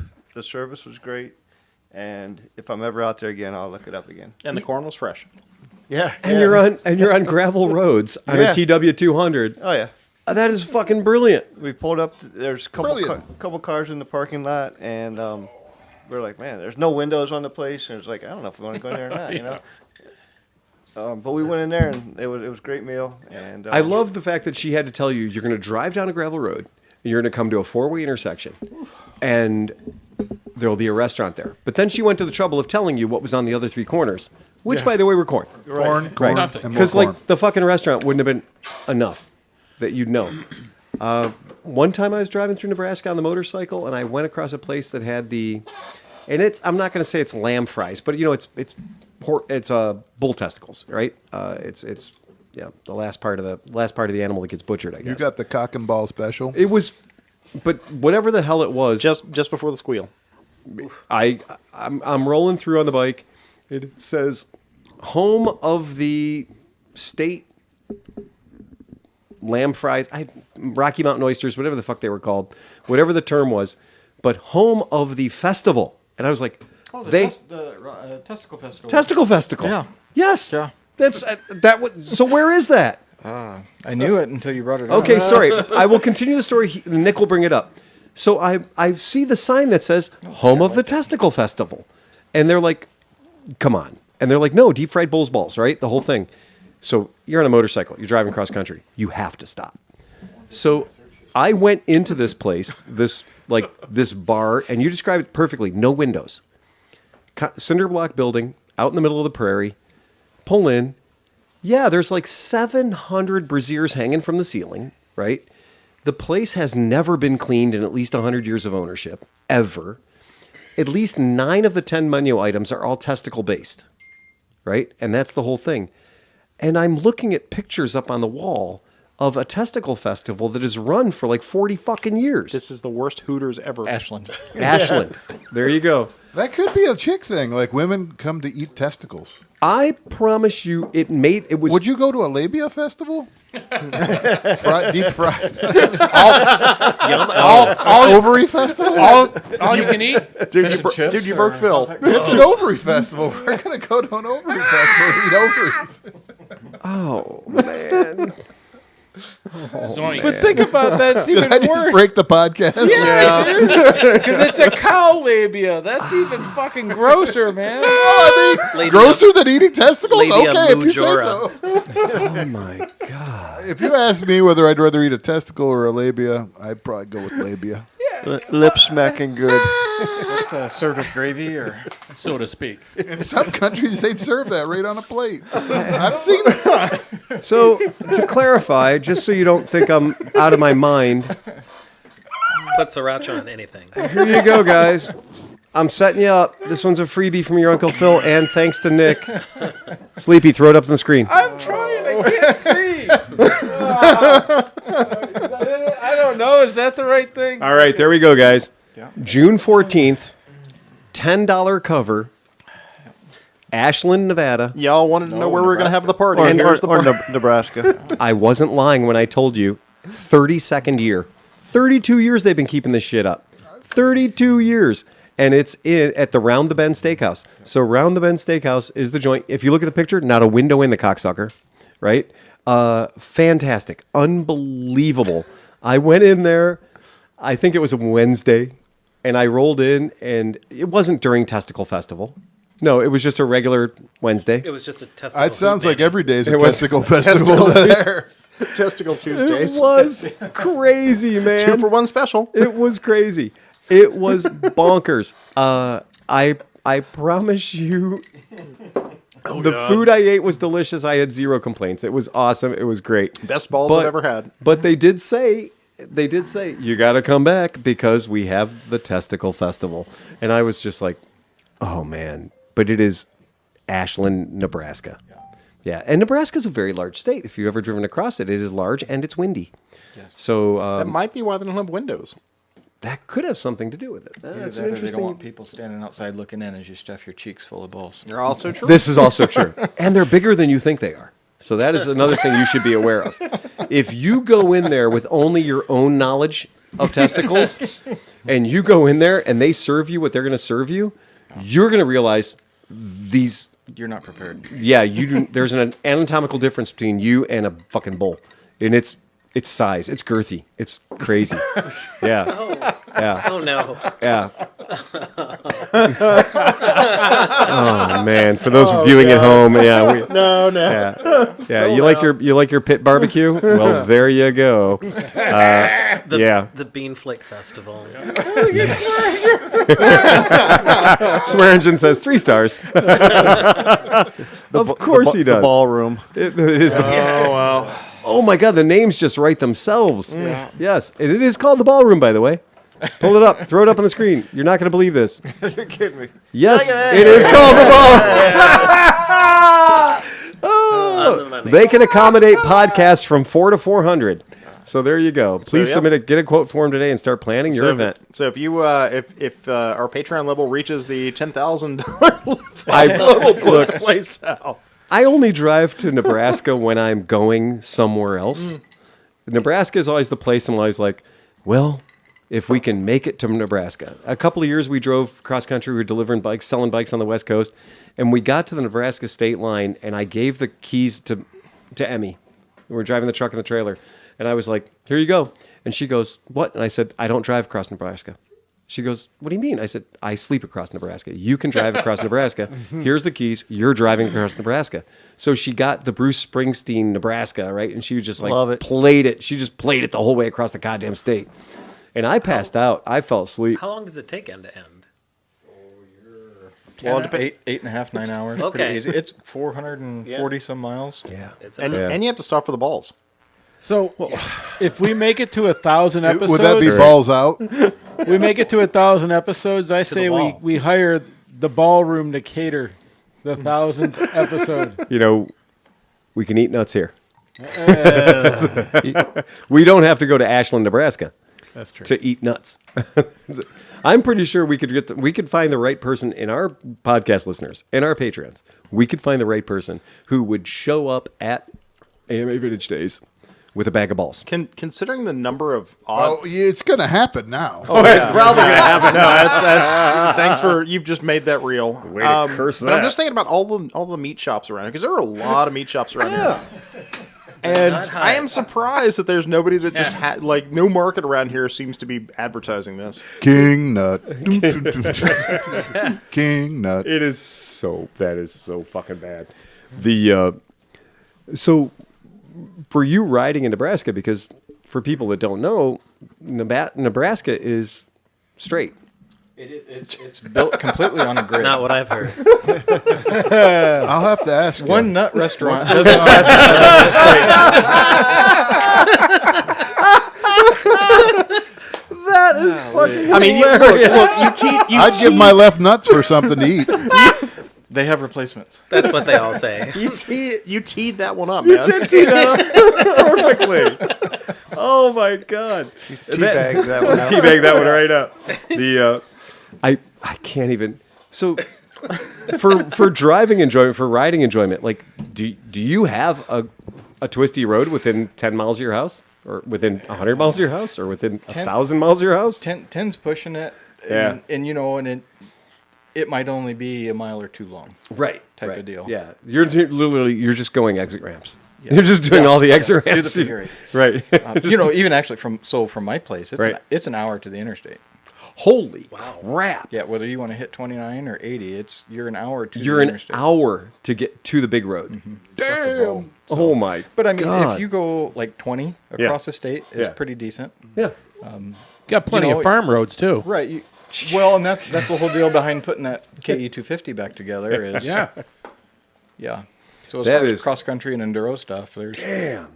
That is really something to think about. Yeah, okay. Well, we joke here in Cleveland, of course, they're like, oh yeah, there's no curvy roads in Cleveland. But there are curvy roads in Cleveland. We have metro parks that are fun. And you drive an hour, not even 45 minutes out of here, and there's some great, amazing roads. It's not hard to find good roads. They just keep them a little while away from here. You can drive an hour there and not have to touch the handlebars. Yeah. It's just cruise Like control. those videos you see of guys in India laying on the seat, just chilling out with their feet up on the bars. That's where that's filmed. Yeah. Oh my God, man. That is. And suddenly too dark much for siding me. makes a whole lot more sense. Yes, it does. There you go. I might dark side the front tire.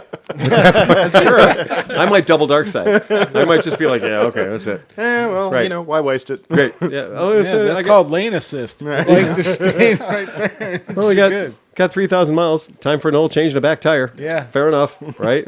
Yeah. Thanks, Redunk.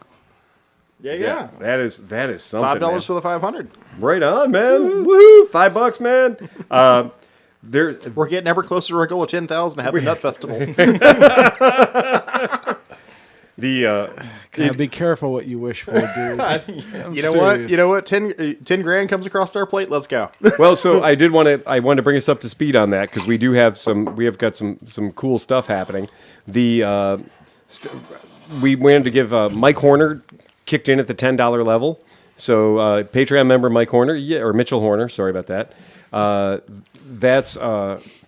He's one of those guys.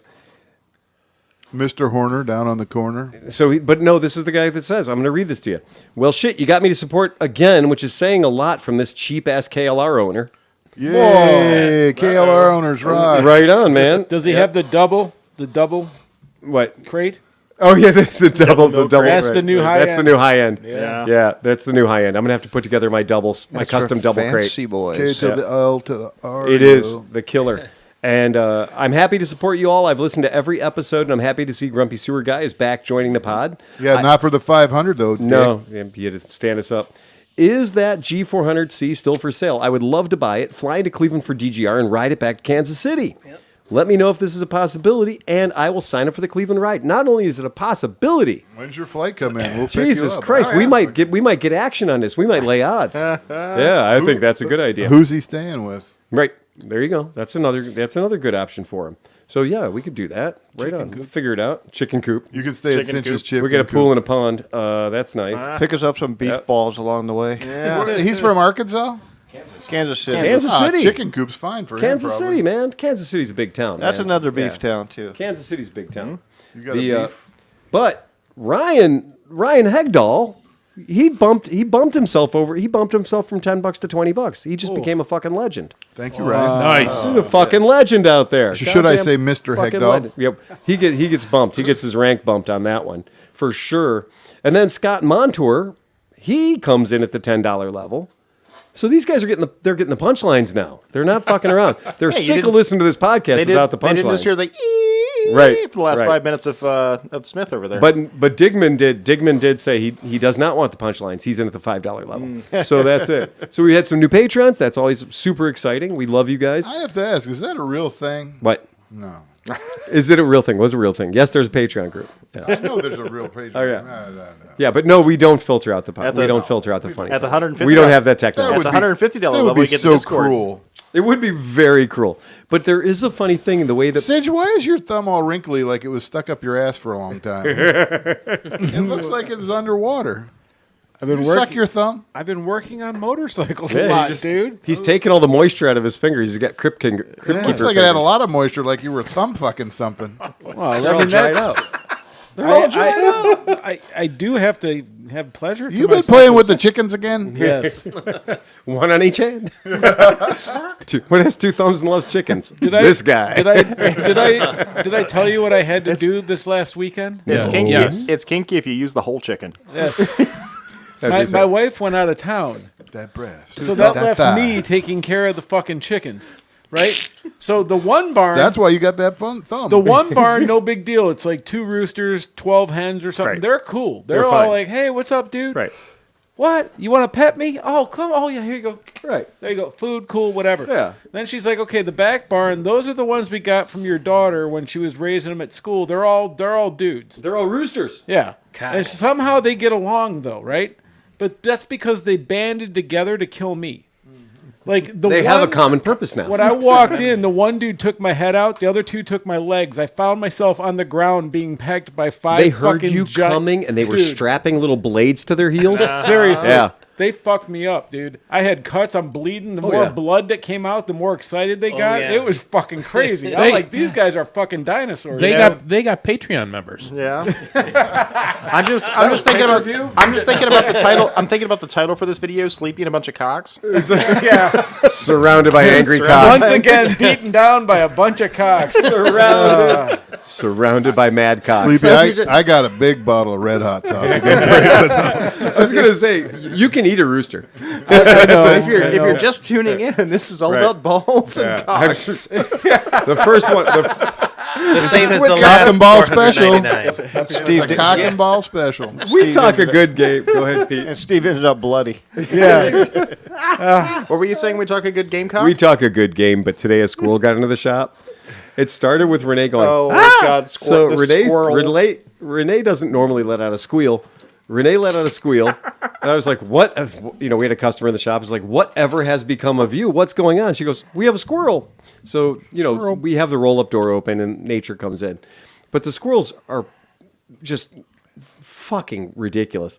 So he gets in, and then for the next 12 minutes, it is squirrel wrangling. But I knew we were fucked because when I first saw the cocksucker and I run up to him and I square up with this black squirrel, he jumps directly at my dick and got onto my pants. So he gets onto my pants. Fortunately, they're like stay pressed. He can't get grip on him, so he just slides off. But I was like, when a squirrel launches at you, you should be worried. That might have rabies. There's something broken with that squirrel. Either rabies or it's just broken. But they're all kind of, because like when I was helping you there, Yeah. and they come out of the trees, Yeah. they would get on the trash can and stare you down. Yes. Oh yeah. Those are city squirrels, though. Yeah. Oh, The it's city squirrels, they don't give a shit. No, it's like they're like, hey man, you Were got they any- black, white, or Puerto Rican? They were man, you got- the you get- the red, black, or gray. These were black squirrels. This is two black squirrels, and the more we fucked with them, the more there were 3 of them. Okay, all right. There were 3 There apparently were 400 squirrels. Apparently there were 400 squirrels. Yeah. But what people don't understand though is Yeah. that what those squirrels came from, like they were used to be in one area, right? Weren't they like in Columbus Kent. or something? I thought Or it Kent? started at Kent. Yeah. They brought them to Kent. They whatever, and somehow they got loose. Somebody and now thought they've it would be a spread great everywhere. idea to have black squirrels at Kent. Which I mean, I don't care. Black for a squirrel, long red time, squirrel, gray squirrel. the little They're cute. It's a squirrel. for a long time, you know those like people would put the European stickers on the card, like D or whatever. Yeah. And so for a while, those stickers were very popular, and it was very popular to have a black silhouette of a squirrel on your oval-shaped sticker, and that was like the secret handshake. Oh, you went to Kent, as opposed to a National Guardsman with a rifle. Yeah. Right. So they. Is that why it's too Aaron soon. Dolazar had that on the side of his? Yeah. Supposedly, the black Kent ones State. are more regressive or something. We were told grumpy, that- Grumpy Sewer guy says that. We were told that today by the customer who was there while the squirrel was refusing to vacate our premises and was lunging at me. So squirrel 1, no fucks given.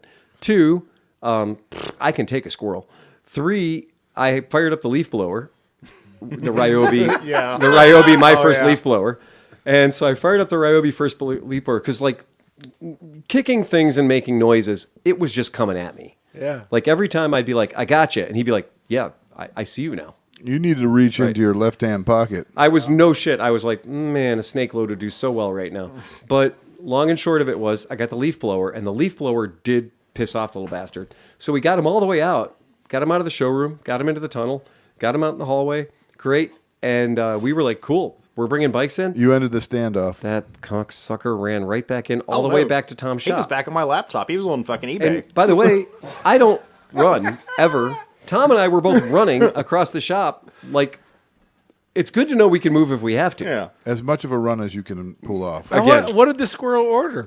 What did the squirrel order? Well, he was looking Sorry, at sir, if you're deposit. not going to buy something, you He need to was- get the fuck out. He was looking at bull testicles. We don't have a coffee pot here for a reason. I mean, he started looking for nuts. But Do he you figured have an appointment? I'm going to predict that we're going to have a lot of squirrels in the shop this year because if it's this early in the season, like our first warm day, and the squirrels are already fucking entering, because we keep the roll-up door open. Sean's in the chat. I'm just going to ask him now if he can bring that burrow owl back.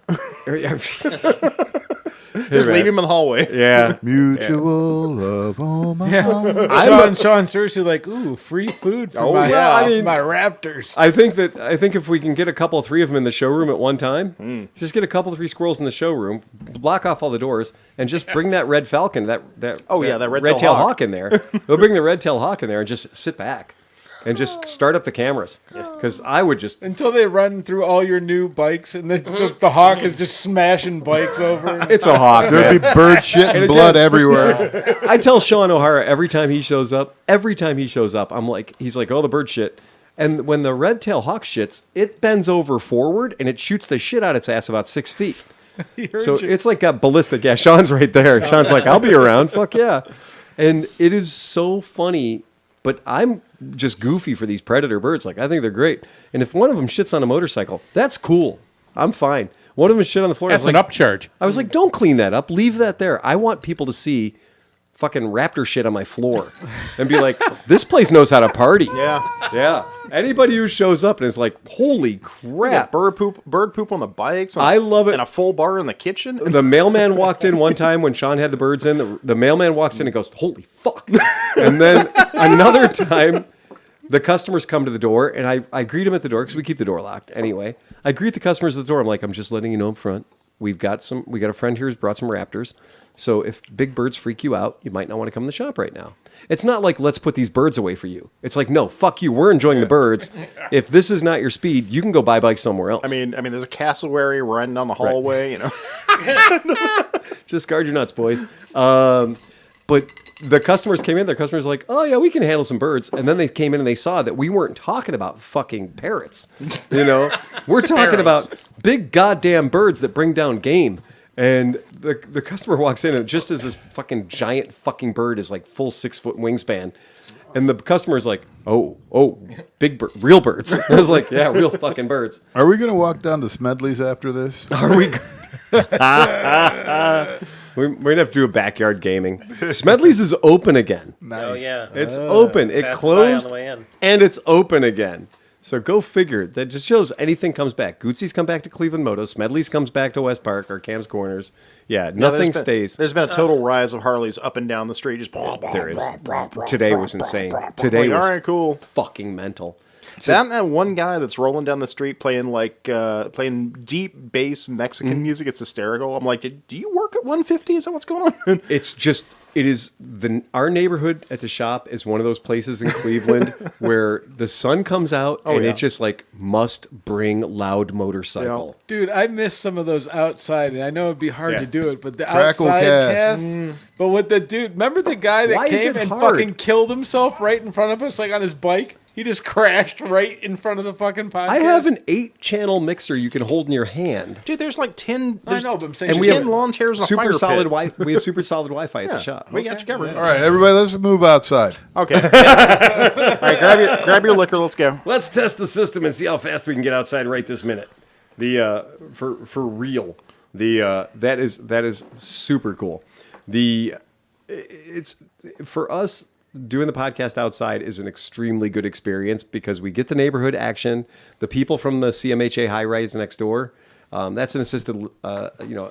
That's Senior housing? Senior housing, yeah, senior housing, government supported senior housing, and they're fucking awesome. Like, I love them. They invite us to barbecues and stuff. It's cool, and you can't have better neighbors. I'm buying a pack of smokes at Charlie's before I came over here, and one of the neighbor ladies is there, and she comes in, and I was like, dude, I'm watching you. You can only sell her a winning lottery ticket. She needs to get out of that fucking high rise. And the guy was like, what? And she goes, oh, Phil, it's you. And I said, yeah. And I said, buy a winning lottery ticket. Just get the fuck out of there. And she goes, I just need a new car. I just need a new car. That's all I need is a new car. And I'm like, these folks, since we moved in 9 years ago, they have been nothing but fucking splendid to us. They have been super cool. But you've initiated that. Well, everyone likes when you show up with a bag of random beers. Right. It's a community, man. It is a community. It is a community. And we're getting a big fucking mural paint on the side of our building this month. Sweet. I'm pretty excited about it. Yeah, local artist is doing a cool thing. Do you have any idea what it is, or It it's is, going to be yeah. a surprise? So it is a amalgamation of the indigenous native animal species that are in our area. So there's going to be black squirrel? Yeah, not a black squirrel. No. Now there's going to be white-tailed deer. There's going to be some the trout that we have in the river in Recce River. There's going to be all kinds of animals that are native to here. I would not have thought of that. Yep. But There's gonna be a guy on that's a- probably going to be pretty cool. A guy on a Harley flying past. It'll be The Labiosaurus. Drunken leprechaun. Now that would be the correct A one. megasaurus. Right. Representing humanity, there will be one short Irishman, one very fucking drunk Irishman. From West Park. It'll be exactly, and he'll be wearing a T-shirt that says the Hoolie. I love my "May the Forest Be With You" T-shirt. Yes, absolutely. That's we're doing May the 4th up in Detroit again at the full immersion Star Wars party. Yeah, they've built a bar. I'm They going built to the whole visit thing. my buddy Kevin out in Connecticut. Are you? Yeah, I'm going to help him put his CB160 racer together. Oh. He had the motor done and everything, and we're going to put it back in the frame, get it going. We might take it over to the shop, and they have 3 Vincents over at that shop that they're working on. So This is our friend Kevin Nixon. Yeah. And fucking super nice guy. and he's supposedly going to race it at Mid-Ohio this year. So we should see Kevin at Mid-Ohio. Oh my god. Unless he blows the fucker up. Dude, we can be the topless cheering station.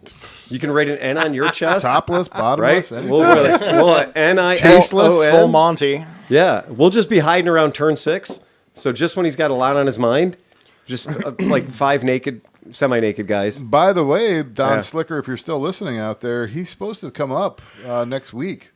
And he could be more than welcome maybe to stop by the podcast. Fantastic. Absolutely. That would be fun at the podcast. Nick showed up, and he's in the podcast. Yeah.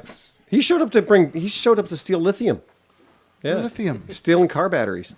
Yeah, that's it. So that's the whole idea. I hope you videotape the shit out of these things Yeah, burning. we will Good. for sure. Yeah. Did we ever hear what we're doing with the lithium? Why you've come from Tell him, Nebraska? Nick. So we're going to force it into a reaction. Okay. So we can actually play with it and train on it and different methods of mitigation. Fire. Okay. Fire. I'll take you to burn. I believe it's called thermal event. So Fire. we burned up. Exothermic reaction. We've burned up little batteries. I'll take you to learn. Okay, that weigh like an ounce or 2 ounces or 3 ounces. How much did this battery weigh today? It was enough. These bastards are just shy of 50 pounds. So he's getting the whole. He's getting the Yeah. whole rack, the whole monolith. He took all of them. And did he get the one out of my shop? I don't know. You have one in your shop? Oh no, the one out of the SR. The last one I did, the big brick. No. I have a big brick in the back. Oh, that's a double brick. So that's a 14.4. Yeah, That's 2 bricks That's the welded monster. together. Yeah, he took all of the 7.2s. All the little ones, okay. Yeah, all the 7.2s. So he took all the 7.2s. Somebody right now, somewhere there's a battery nerd who's just like, dude, you just gave up like $90,000 worth of lithium. I was going to ask Right? you what you think the street value of I have no idea, but I mean, I watch all those stupid channels where the guys are like, look, we took this battery out of a Prius or whatever, and the car was 15 years old, but 83% of the battery still checked out okay. So they're harvesting all these batteries.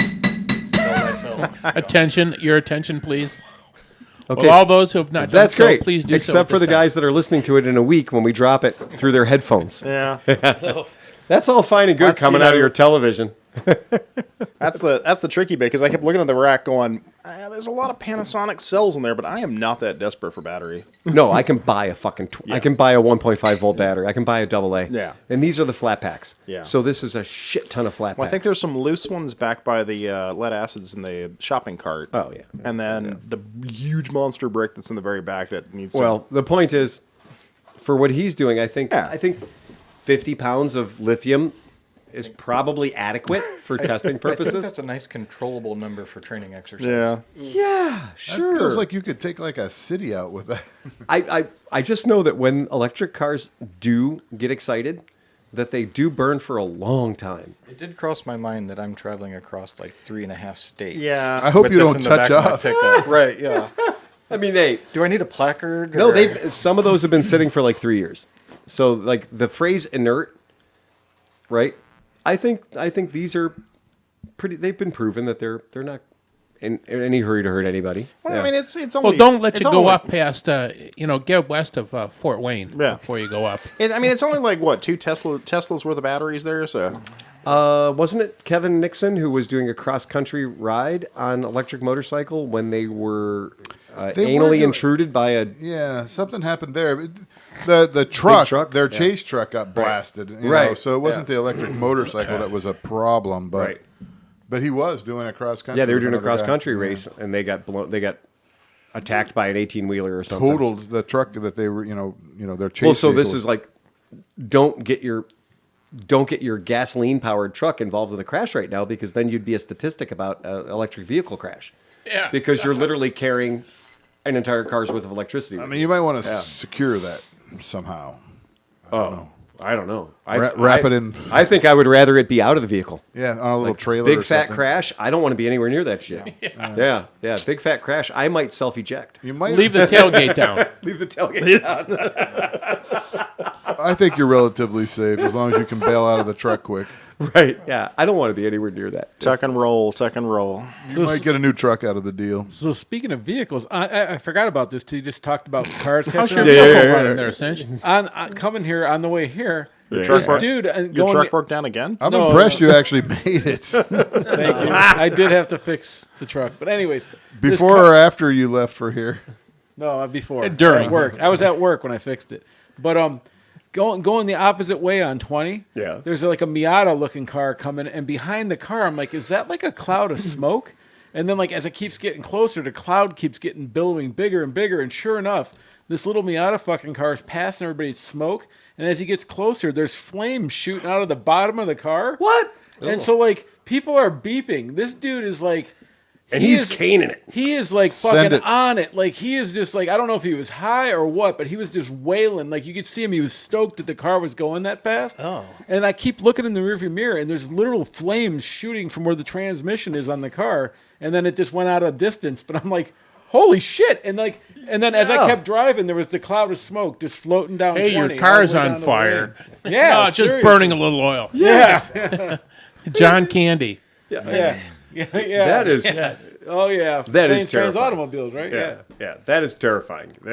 That is one of those situations where I have been the car that was on fire, and when you You're so proud. when you get underneath it and you realize how big the fire is, and you're like, I'm completely not qualified to deal with this situation I'm right walking now. away. Right? But there is still fire, and I'm going to do my best. And when you commit to fight fire with nothing but like the last time the last time I had a pair of like snowboarding gloves, and I used snowboarding gloves to put out a fire in my car underneath my car, and somehow fucking got that shit done. But yeah, when it's your car, you will do some dumb brave Well, shit. I was wondering maybe he was just trying to put it out by going faster. I must say that when my van caught on fire, the cop was really surprised that I bummed a ride off of him to AutoZone, got the parts to fix it, drove me back. He sat there the entire time. He's like, "You can't fix this thing." Oh no! 15 minutes later, I was driving down the road again.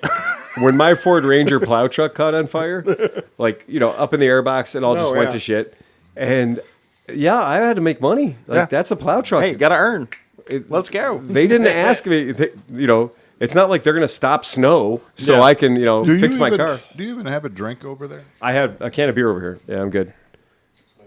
Right. Daily driving in. It's podcast. I'm familiar with being on. You know, it's number 500. Yeah. Somebody's got to be a designated I'm gonna driver. get tuned up. Yeah. I'm gonna get Was tuned the up. MG rusty? Do you have rust where you are? Yeah, it's a thing. Okay. Rust is All the thing. Well, you have to ask because most states are like, no, we're not stupid like Michigan and Ohio. We don't use salt on our No, they roads. use sorghum.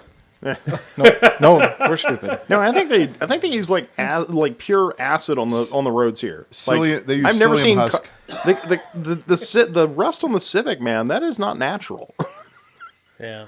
I mean, that's a Cleveland. Do you know car. what's under you right now? Like 600 feet straight down? I'm assuming salt. All the salt. I was gonna say That's all the salt. that's all the salt that they used on the roads That's last all the week. salt. Right. That's all the salt. That's where it comes from. I'm gonna say, man, Yeah. it's caustic. Yeah. Ohio spends salt like it's free. It's free. Yeah, it's free. That's it. Yeah. I don't think they're holding back at all. No. In fact, we had like 8 flakes of snow the other day, and they were like, "Fuck it, It's, lay it down." it's almost as if since now snow has sort of tapered off, they still get the same amount of salt. So when they get a chance to use the salt, we got to use this salt up. Well, the humorous part is for like 2 months, everything tasted like salt. It does. Yeah. Like it I just couldn't gets in tell if it was the everything. tap water or if it was the air. It gets in everything.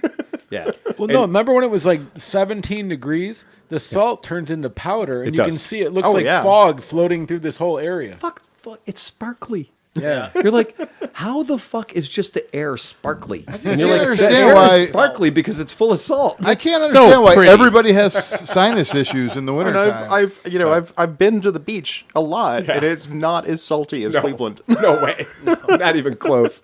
And I like all the people that are like, oh no, you can't do this. You're this salt to earth. Everybody's so concerned about, you the can't grass dump is- salt water. You can't put out the fires in California with water out of the ocean because it's salt water and it'll fuck up the environment. I'm like, Ohio has been trying to fuck up its own environment with salt in the form of keeping cars on the road my grass for over 100 years. My grass is still green. I mean, it gets a little brown in the summer when it's dry, but My the tree grass is lawn's green. perfectly fine.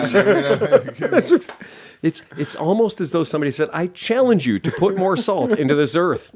And Ohio was like, I accept your challenge.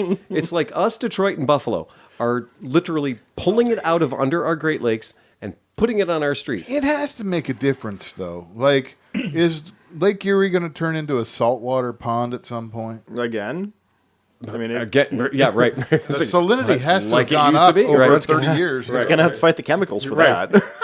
Well, first it's going to have to beat the algae bloom, Which isn't going anywhere. which is not going anywhere. And if I thought that salt would beat algae bloom, I would be down there dumping salt in Lake Erie constantly. I'd be like, okay, every city in Ohio that has extra salt, dump it in the lake, because the algae bloom, it's just fucking us on every. Yeah, and you're not every drinking Sunday. that water the way it is anyways. No, exactly. Right. Yeah, it's not great. Algae bloom's fixable. It is. Easily. It is a very it's a thing that people can fix. All we have to do is just be like, okay, let's redo farming. Let's just redo agriculture. John, tell me Thank how you- it's easy. Yeah, how Well, it's thank easy you to for fix. recognizing that, because we in the wastewater industry get a lot of criticism for that, and everybody's like, "Well, what's your phosphorus and everything?" I'm like, "The phosphorus coming out of our plant is all treated. We're treated water. It's almost drinking water coming out of our plant." But what you can't control is people who field tile. Right. Every farmer wants to keep his field from being a pond. Right. And, You're turning into farm talk. We're talking about cocks and balls. But so then sewage they outflow. fertilize their crops, and then it rains, and it all just runs off and into the thing. So Oh, dude, there's a guy. they need to knife it in. I just want to Inject know it- how you the can hell. you can inject it Right. right into the ground. Dude, you don't there's a just guy- top load it. There's a guy up the street from me. Whenever it rains, and me and Kaya go for a walk, right? His ditch is like there's a green ooze just coming out of his fucking yard, and his yard and like everything, all his crops in the back are always like that fake green looking. Back to John. And it's better for the farmers because you don't want all your, you pay a lot of money, and sometimes you're barely breaking even between paying fertilizer and what you get for your crops. Yeah. So you don't want that fertilizer running off and going into Lake Erie. No. So there's methods of doing that that it doesn't so you end up say in an Lake Erie. injection method? Yeah, you can actually inject, like instead of just spraying it on top of the ground, you can actually spray it a couple inches under the ground, and it stays there. It doesn't run off. Yeah. Huh. Yeah, it's a very difficult thing when you're flying over and you can see everything from, Vermilion left, right? So anything from Vermilion west, and the fucking lake is bright green. It looks like Chicago dyed their river. Yeah. Yeah. That's DO, so your dissolved oxygen in the water. So what we fight every day is to make sure that when we release water into the stream alongside the plant, that it has lots of oxygen in it and no nutrients. Yeah. If you have nutrients and no oxygen, the nutrients are going to hit the lake, and then they're going to spawn growth, green algae, and that green algae is going to take all the oxygen out of the water, and then the everything's fish going to die. And you're going to have Yeah. toxins and stuff like that. It is really horrifying to go and to see that, and then it's also horrifying because I swim in it constantly, and to have lost the ability. When I was a kid, you couldn't swim in Lake Erie and get any of the water in your face and drink it and not get sick. But for the past 20 years, I've been able to swim in Lake Erie, and if I get a mouthful of water, I get a mouthful of water. It's not the worst thing in the world, right? It's no big deal. But now we're starting to get to the point now where it's not so good for you anymore. So we're getting a lot more red flag days at the beach. Yeah. So when it comes to wastewater plants, it's all about what body of water you dump into, basically. Right. And so their outfall for Cleveland is Lake Erie. So it's so huge. So massive. You don't have as strict of rules because dilution is a solution for pollution. Right. So they don't have to, clean their effluent to the level that we do because we're just, our outfall goes right into a small creek. And they're not dumping it 10 miles out. Nope. They're dumping it 2 miles from the 5 mile crib. Exactly. Where they suck in the water. Where they take the to water make fresh in. water. The output and the input are dangerously close to each other. Yeah. And it's just one of those things you're like. That's why the 5 mile crib is, because it's 5 miles out and getting good water where all the water next to the shore is shitty. And which is literally the water we want to play in. So it's like, hey, let's have a water-based economy. Let's do cool lakefront shit. Where and do, you're like, where do wastewater guys have their picnics on the beach? Because that's where I want to go. I'm very happy with the beach at Conneaut. I mean, because they have a wastewater plant. It's actually right down there. Yeah. But when you look at the whole system up there, I mean, there's nobody on the beach. The city, they do a really good job of treating their water, and so yeah. Well, Hofford freaked me out so bad when he was like, he goes, well, just don't go swimming after a big rainstorm. Oh yeah. And I was like, See, that's like, I mean, a lot of those plants that dump in the Lake Erie, that's a time to clean out all the solids. yes. So we got to, like the plants getting backed up here. We're getting a lot of dead, old microorganisms and stuff like that. I know it's not possible, but now that he said that, I'm seeing things. Let's just So blow like, it. I go down to the pier, and I'm like, okay, well, it was a hell of a storm the past 3 days, and now it's still. And normally I can see from our pier where you can look down 6 feet, and usually we can see the bottom. But I swear to God, after a good 2-3 day storm, you can't see the bottom no more. And I'm like, okay, that's all poo. That's just my brain is now that's just poo. And absolutely. And also, too, and there are situations whenever you basically, you get a lot of rainwater, and sometimes the two combine, the sewer systems combine. Yeah. So then everything's getting mixed, and it goes right out into the lake. There you go. Poor Nick. He's thinking, I'm so glad I Well, you live give in it a South Central Nebraska. But the beautiful thing is, Mother Nature's a powerful force, and natural UV, and microorganisms that are living in the lake in a few days. Chomp it all down. It's eutrophication, so not putrefaction. Eutrophication is the breakdown of nutrients. Oh. So if you throw nutrients into the environment, they get used up by microorganisms. Utrophied. Utrophied. Eutrophication. I love it. You just learned something. Cleveland Moto podcast. How fucking weird that is. Yeah, there's going to be a test next. Go figure, man. This is going to be on the final. Who thought so that much was going to more. be right? Some high-end shit right there. High-end shit talk. Thank you, Uncle shit Jono. talking. Yeah, that is absolutely real. Anybody who is coming to the DGR ride in Cleveland, Ohio, will be surprised to find out that the Saturday night before, in the Department of Good Planning, is the 10th anniversary Skidmark Bash. Sweet. And Bash is going to be an accurate description of what's going on. Questions that Is people... that going to be like a talent show where people can show up and perform? Yes. Anything goes. Absolutely. John, they have a stage. Yeah. They have a stage. You can do your Shakira act. There will be liquor involved. You can show up, shut up, stand up, go up there with your goddamn guitar, plug in. It is Skidmark. They will. Get up, stand up. Everybody's going to have a good Stand time. up for your The right. funny thing is, all the people Labia. coming in from out of town are saying, "Can we sleep in the parking lot of Skidmark Garage?" Only if you have your tent chopper. Like you just have to hang the blanket off the side of your chopper chopper. tent. You're all good. Ride your motorcycle, Chopper tent. and bring a tarp, Yeah. and make a chopper tent. Yes. Yeah, I agree. That's That's a good allowed. idea. I mean, we've all watched the bike riders. We know how they sleep. we know around. how they sleep in the. Oh god, I just got a cringe shiver on that one. Oh man, John's like, hold your tongue. settle down. But so I guess people are saying that if you're brave enough, you can urban camp. The backyard of the parking lot of Skidmark is fenced in. Yeah. Enough people have been urban camping in that I wish area I still had my RV now. Hell yeah, yeah, yeah, No, It is I don't. fenced in, but it's also you might be fenced in. yeah. Well, with somebody. Right. Fair enough. It is just the Right. old Cleveland I've Twins never club. been afraid of a cage match, brother. Yeah, this is Brother. So it's like 52nd in Hamilton. If you haven't been there before, it's really super fun. It's a really good time. Do not expect to be taken care of. Take care of yourself. Show up with if you need a 6er, if you need a 12er, if you need a 2-4, show up. Do not expect them to take care of you. This is not what we're doing here. This is a BYO Aerodam thing, right? Just be aware that it's up to you. Skidmark is based on the amazing energy of a hell of a lot of really cool people. But don't go in there and be little Mr. Pissy Pants when they don't have your particular IPA on tap, because that ain't the kind of party this is. I mean, there's plenty of pine Head sol over in to the, in the Goldhorn and closet. get your own pissy pants. Just fucking man up, show up, bring your own shit. Yeah, and there's places nearby to procure stuff too. There's I mean, literally Noble Beast is down the road. So right? is Goldhorn up on is 55th. exactly right. So there's some really good places if you want to wander out, or if you need to get a break from the burning rubber. Hey, Yeah. I need to take a nap. Can you talk about that Harley Davidson bullshit you were talking about? So the Harley Davidson thing, I wanted to bring this up only because we talked last week about fucking Harley Davidson's, brother. And so everybody's blaming Joachim Dietz about like how he ruined Harley Davidson.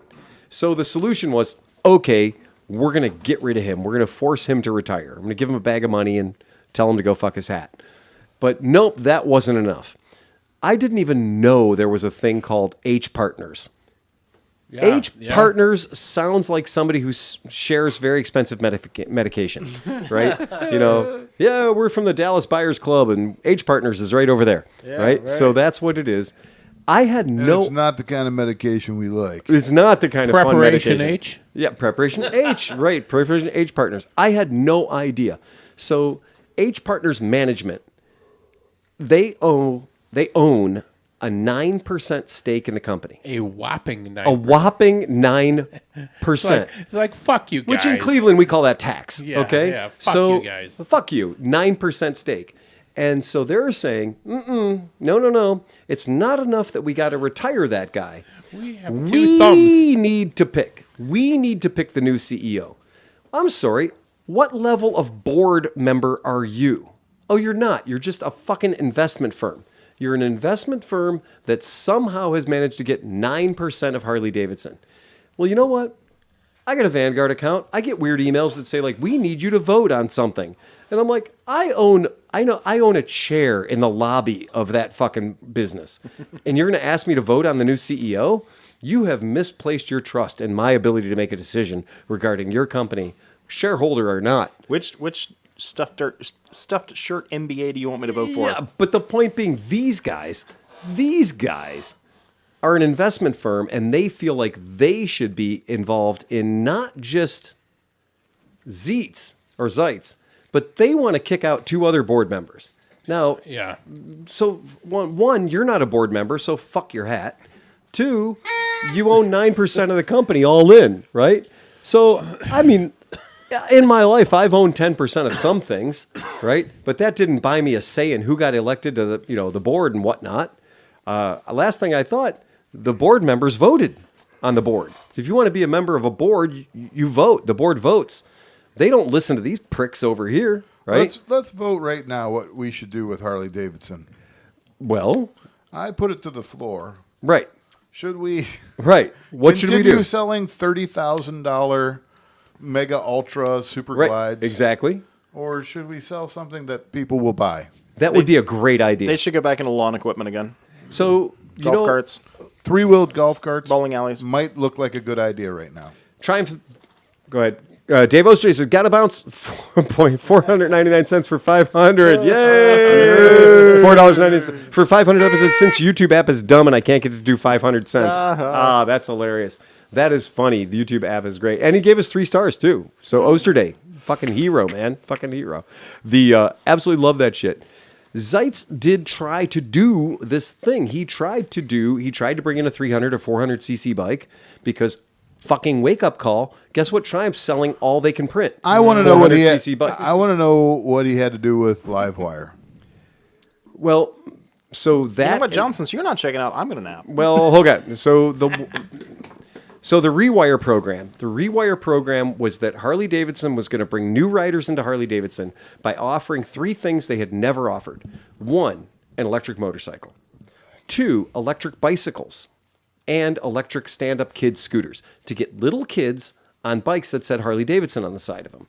They wrote a contract with the people at Stasic, stand-up little, what do they call those? Kick bikes, all right? Striders, right? And they're electric, and they run on like little DeWalt battery packs. This is perfect. Yeah, perfect, right? And so that was the idea, was to get people getting into a Harley Davidson when they were like fucking 2 years old or 3 years old.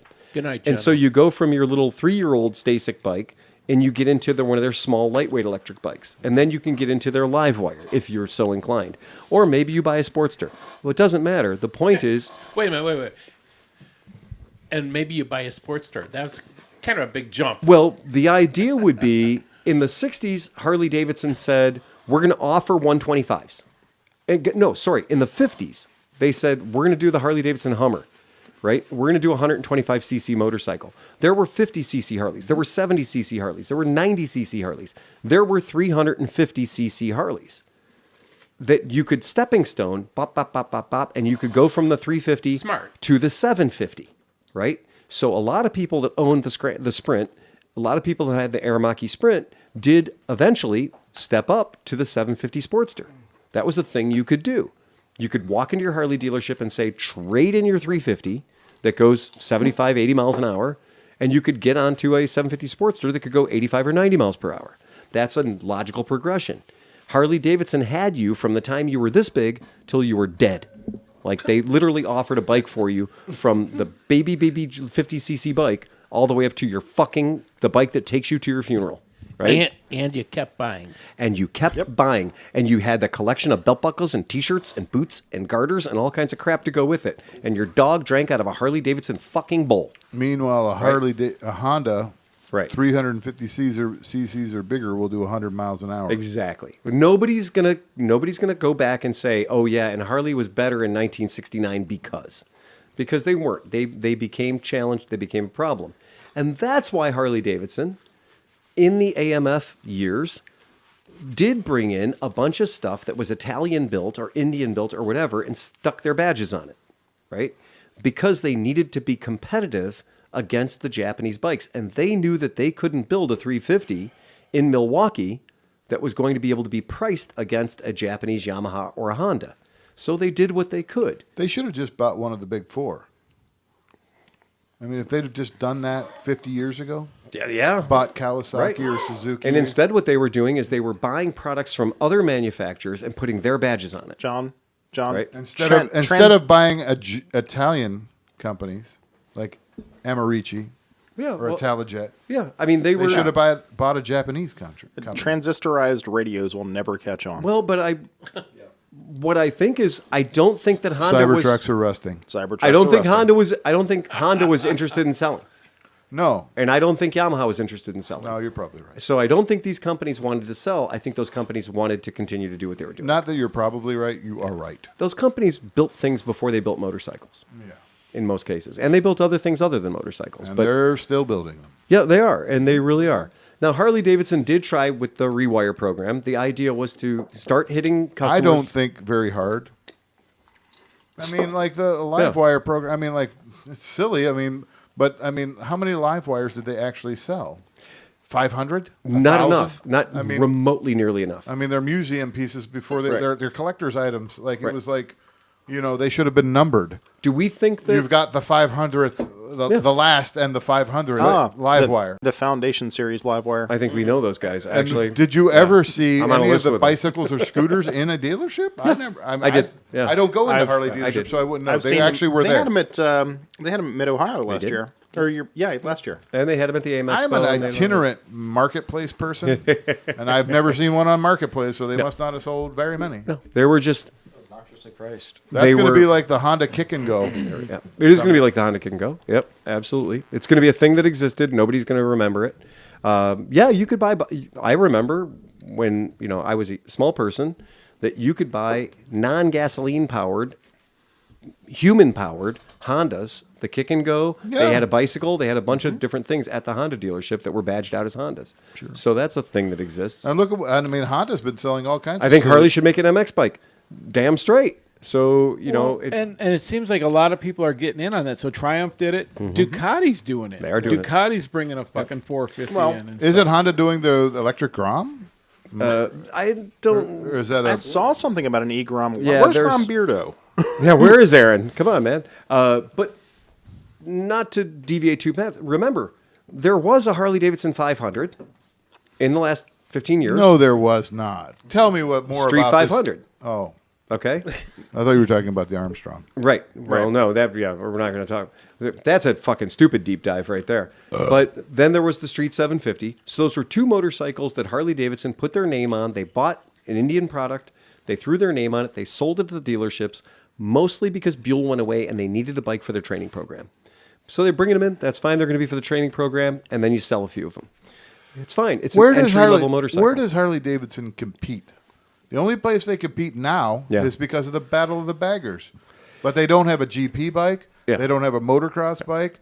They don't have a quad runner. You're still they flat- don't have flat shit. track. They're no, flat track. They took them out. They right? took them out. Yeah, They took them out. They're They illegal. don't have shit. They don't. Yeah, it's true. They're not winning on Sunday and selling on Monday. So they're not doing that for fuck's sake.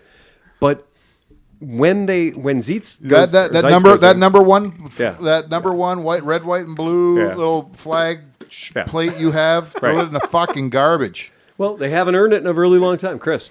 Throwing haymakers. I thought John was going to sleep during. I thought Harley John was going to Davidson, sleep too. He is discussion. fired up. now, man. Fueled by gin No shit. and anger. It's I'm He's all gin. I'm trying. He's bringing the Podcast thunder. 500. He's bringing the thunder. Yes. Usually it's me talking shit about Harley. He's on it tonight. Well, yeah. Oh, he's right. Hooligan class. Hooligan They do class. The hooligan That's right. class. They do the hooligan class. That's absolutely right. Zeitz's I don't know who that was, but shut the fuck up. Go fuck your head. So, John's a Honda. Settle down, John. so Zeitz wrote the contract with QJ that was going to give him the 400cc, and that did. And that bike does exist in other markets.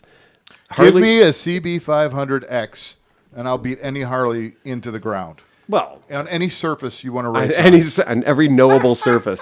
John's a Honda whisperer. John, how about a Hooters parking lot? He's Sure. Fuck yeah. gauntlets just being thrown all over the damn place. But he's the Harley grumbler. Board track. So you guys might Tell remember. me I'm wrong. Nope, Tell me I'm wrong. not at all.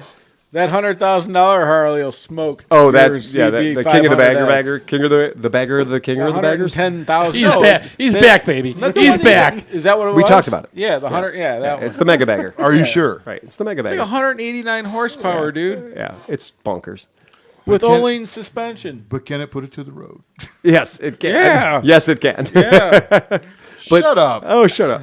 So I hate you and your facts. Now you're going to try to use science on me or something. Wow. no, we're gonna do one better. We're gonna go gay. So Sean, help me. Happy 500 indeed. you guys might not. Yeah, we've been one way for 500 episodes. Let's try something new. Yeah, It's time to switch it up. y'all with Poor Nick is over there thinking, what the fuck did I get myself into the here? slow moving. Look at the time. I gotta go. 99 of these. I miss my little buddy Nick DeVito. Well, this is why Rendezvous Sleepy's got the stop pink jacket on. It is. Switch. It is. So not too long ago, a bunch of Harley owners shot their motorcycles with machine guns. Hold on a second. ahead. Let's pour one out for the ex-podcast guys who can't be Oh my here. God! Absolutely. Yes. Dustin, Let's, Shane, Let's Dustin, yeah, Shane. all of them. Nick DeVito can't be here tonight. Oscar. Johnny Oscar, Crome. Oh my God, I cried. Dan Johnny Crompney Crome. couldn't even be here. Oh my God. Johnny Crome. I fucking miss you All guys. you guys, Where the man. fuck are you? We miss you a Oh, lot. hey. You know who makes me kind of sad too? My life's not What's that? Remember the other same. Chris that got us the microphone? Yes. Franklin. Yes, Chris Franklin. Yeah. man. Chris Franklin. Yeah. Yeah. Oh man, the we do owe a lot to the people who helped get us I here, need man. one to pour one out, man. Give me anything. I'm not gonna pour one out. I'm gonna pour it in my throat I'm not though. at the point where I Yeah. care what I fucking drink right now. Except for that. John's allergic to non-alcoholic beers. Well, It's all right. what is funny when we'd be in Dustin's basement with like me and James Robertson and like Dustin, Shane Post would pop in, and it wasn't real regular. It wasn't like, oh yeah, we're gonna hit this every Friday night or whatever. I need a goddamn twisted tea right now. Oh yeah, right. No, you need a Natter Days, pink Natter Oh, Days. Natter Days would go great right now. Oh, a Natter Days. When we would record, What the fuck you doing, Tom? What do I you don't have a need? drink. it would always Do you want a gin and tonic? You want something else? You're really No, gingered up. I'll just take a beer. yeah. Give me the spicy pickle. Oh, okay, yeah. From Nebraska. Spicy pickle. No, that's from Nebraska, so I'll try that. You should try that. Yeah, That let me get sounds- one. Yeah, I hope it's not a metaphor, though. Shawnee, give me two. Give me a spicy pickle too. Let me try. Nice. Smith sounds So like you he's- brought these in? I did. You brought spicy pickles the in? copper alt and the spicy pickle. I'd like a spicy pickle. Yeah. Make a good Not red, your spicy pickle. I was going to Sean. say, make a good red beer. come My on. God, man. I'll You take are, a. you are literally asking the man. Yeah. Right? Yeah. He'll be working your gherkin in no time flat. So this is. At the ball house. Oh, you said a mouthful there. Didn't we all? Zipline Brewing, spicy pickle. This is a local. Say something, Nick. Smith would like a spicy pickle. Hey, tell us about this drink we're about to drink. It's interesting. Okay. Like I said, it makes a good red beer. Oh, Zipline's out of Lincoln. All right. Lincoln, Your Nebraska. feedback is? Home of the Huskers. That's what I know. tastes like beer and pickle water. Yeah, There you go. basically. It's a pickleback. I This way, can't do this anything way. with it, so. Yeah. Oh, yeah. It's kind of good, though. You know what I mean? I need to dip a cheeseburger in that. Yeah, And it keeps your electrolytes up, too. It's got a good personality. I love the urban artifacts. Pays its bills on I time. have to try this one. It's a nice, reputable. Guaranteed to break the ice at parties. Guaranteed to break the... Do you poop out Hey, of do you you know mind? what? Do you mind if I slip you the pickle? I don't, Brian. I'll give you a nickel if you tickle my pickle. Hey. I'll give you a dime if you take your time. We were just talking about you working as gherkin earlier. Jerkin, working, twerking. Jerkin, gherkin, whatever. Be careful of the flirking. Again, thrusting Justin. Look at that, Once Johnny. you get past the smell, you got it licked. You got it licked. So, Boy, do we have a lot of taglines with this. yeah, we with do. this He's got podcast. it. Indeed he does. Yes, indeed he does. Fuck The, motorcycles. Let's talk about stupid shit. Oh, I said go fuck your hat in front of a customer the other day. Oh, that was, I couldn't make that go back in my mouth. Oops. That was a, sale made. fuck, man. Oh, Jesus. Did you tell them to go fuck No, their I hat, or did didn't you tell just him say to go so? fuck Okay. his hat. He was getting some shit from one of his motorcycle friends about him, potentially wanting to buy a Vespa.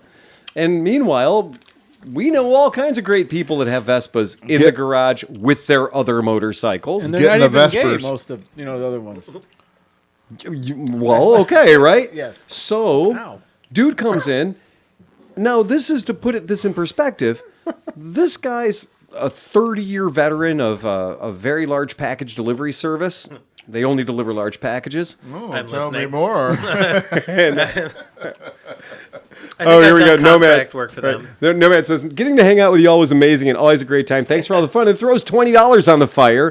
Oh, my God. That's not his first time to the trough tonight either, my friends. Thank you very Wow. much. Thank you for all the money, too. So this very No large matter what package everybody you're getting says about you, delivered- you're awesome. You are awesome. this package you're getting delivered. This dude shows up, and his wife in there and everything else.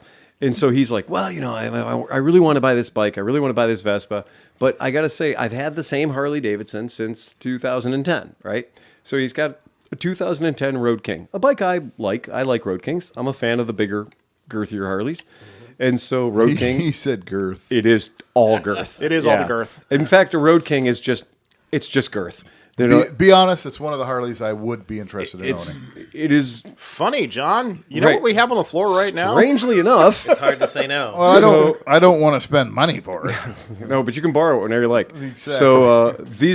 So the guy basically says, he goes, the problem is, I worked at this shop, a union shop, and everybody there rides Harleys. Everybody there rides Harleys. And he goes, so when I said I want to get a Vespa, these guys immediately gave him 9, whatever, right? And I was like, dude, the point being, I have a bunch of friends that I ride around with. We all have 83 different kinds of motorcycles, all of us. A shit ton of us also have Vespas because they're super fun. They go faster than you think they do, and they're remarkably fun and practical, and they're just cool to ride around on. They're just fucking fun. Why doesn't Harley Davidson make a scooter? Well, they did. They used to. Well, I mean, in this century. I know. Good point. Well, let's talk. Do you have 9% of the company? Right. If you have 9% of the... This is turning into a classic where it just says it. And he spent $5 to say that, by the way. That was it. Totally bribe your way to the top. That's a good $5 Here's to you, motherfucker. Well done, Swangen. Swangen. Cocksucker. But the guy comes in, he's like, oh, yeah, whatever, my buddies and everything. I was like, dude, anybody who tells you that it's not cool to ride a Vespa, you just tell like, go fuck your hat. And I just realized that his wife was in the showroom, and I was feeling pretty comfortable in the situation. And I said that, and Renee just fucking audibly gasped. Right? She was just like, fuck. Like he's become too comfortable in his own environment. Somebody needs to slap. As you should be Somebody completely needs to comfortable in your own environment. This is why, Yeah. since I'm big almighty motorcycle mechanic, yada, yada, yada, I have tassels. Right. I have rainbow tassels. Oh, we bring that up at the shop all the time. Tassels are for titties only. No, they're like, I like to buy a scooter, but are buddies good scooters? I was like, well, my mechanic has one, Renee has one, and I have one. We all fucking have buddy scooters. We all think they're just great. You can't kill a buddy scooter no matter what you do. My mechanic's buddy scooter's out there. Yeah, the one with literally Barber Racetrack's outline on it and tassels, and a make noise pipe. Yep. So, yeah, they're good bikes. And you it can was trust it. legitimately crashed a few times, like, and it's still going and it's running and it's doing what it's supposed to? Okay. Every single buddy should come with a sticker on it that says Mid-Ohio tested. Yep. Right. Because no complaints, 0 complaints. I've had that buddy out at the property, and we rode it around, like, blown up, blowing smoke and everything. No, she's still chuffing away, no Chuffing right problem. along. Yeah. It just kills the mosquitoes now. Yes, sir. What's the status on the beavers? The beavers? Do you still have beavers on, No. on the floor? They be No. The only person I know, we will talk shop for a moment. The only person I know that still has beavers is Chicago Motorworks, and what they did was they de-beavered their beavers, and they redid them in Chicago White Sox and White and black? Black Sox. Yeah, they did them in, I don't know baseball, but they did them in baseball livery. So Cubs. they did. They just put Cub stickers on. I don't fucking know, but they did something, all right? So, yeah. So they did them in baseball livery, and so one of them is whatever Chicago's team is, and the other one is whatever. They're both baseball inspired. So they both have baseball livery on them. So they're white bikes, and now they have something contrasting on them. That was his technique because the rest of us were like, no, fuck you. That shit's toxic. We're not buying them. And Vespa kept lowering the prices.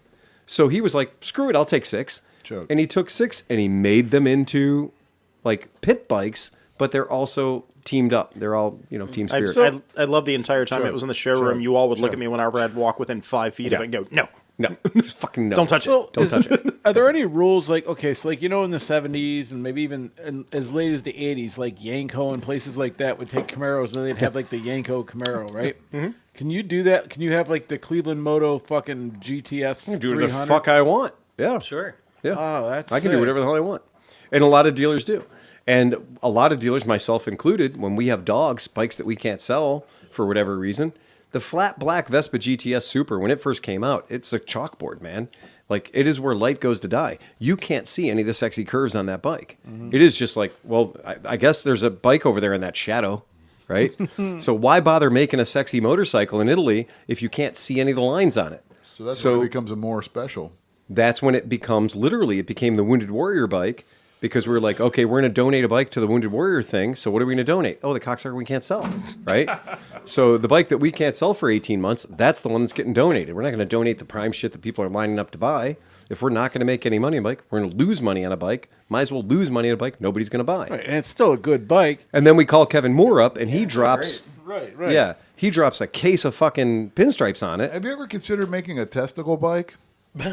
They're Yes, all testicle they're all bikes, testicle John. bikes. They're all testicle bikes. You got to have balls to ride a Vespa. It's absolutely... Truck nuts. I need to put truck nuts on the back of my buddy. Oh, you did? Yeah. I got them on my Harley. There we go. Yeah, I got little gold ones. Yeah, they're like cute though. They're like little tiny. They're like Tanuki nuts. They're little baby ones. Yeah, they're cute. Not bull testicles. No, Squirrel they're nuts. pretty tiny. Squirrel nuts. They're squirrel nut zippers. Yeah, right. Zipper, yeah. I've got to say, like, when it comes to the doing of outlandish shit, owning my own shop and being able to do that kind of silly stuff has been one of my favorite things ever. But it's also very fun when somebody comes in and is like, yeah, I just traded my fucking Harley Davidson in on a Vespa, and we're cool with that. Because 25 years ago, we were still on our first store on Lorraine and West 122nd, the little church, the church shop. It was 700 square feet. I have a beef. Go ahead, Beef. My beef is that you've never put a scooter on top of the shop. I've always been pissed off. Did he not get the He doesn't know. Doesn't know. He doesn't know. I don't know. Well, my friend, Did you put a scooter on about top to of be the happy. No, we got a scooter though. Oh yeah. Are you going to put it up on We're top gonna of the put it shop? up. So we're gonna Fuck rig it up with LED lights On a cross? Hadn't thought about the cross. Maybe not a good idea. It has to be on a platform. yeah. So some sort of a plinth. Just to, Okay. Inflatable tubes. okay. Just to make But please, just to make sure we don't offend anybody, we'll just do it on the St. Andrews. No, but hear me out. Hear me out on this. like, What why if we is there got not a really bad beat up half a Harley, and then the scooter was like spearing it, like it was like doing a wheelie and spearing the Harley. Olympic style. No. Let's just keep it now simple. Now you're getting real involved. Let's keep it simple. I want it to look like a bike that people are like, no, I kind of want that bike. But meanwhile, it's blown up. It's not. It's a modern Vespa. Hose it down with some fucking It's clear gonna be- coat or something it's so gonna it'll look be- nice forever. Bright red Maybe have it lit up. Basically, if you could have the headlight, tail light lit already up.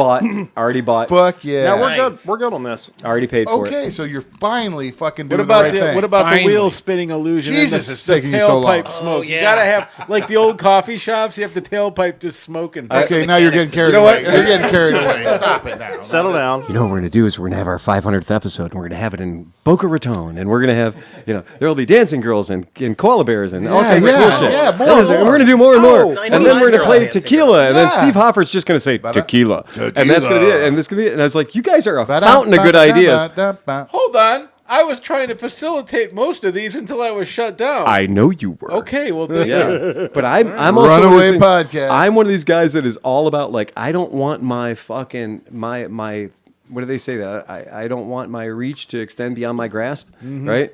I really like to keep things Don't attainable. jump the shark. I mean, you're Dude, right. I had 3 semis of shit have to turn around. It was- I mean, I think my idea of having All the girls, I mean, like, having sorry. the show on top of the roof of the building like the Beatles.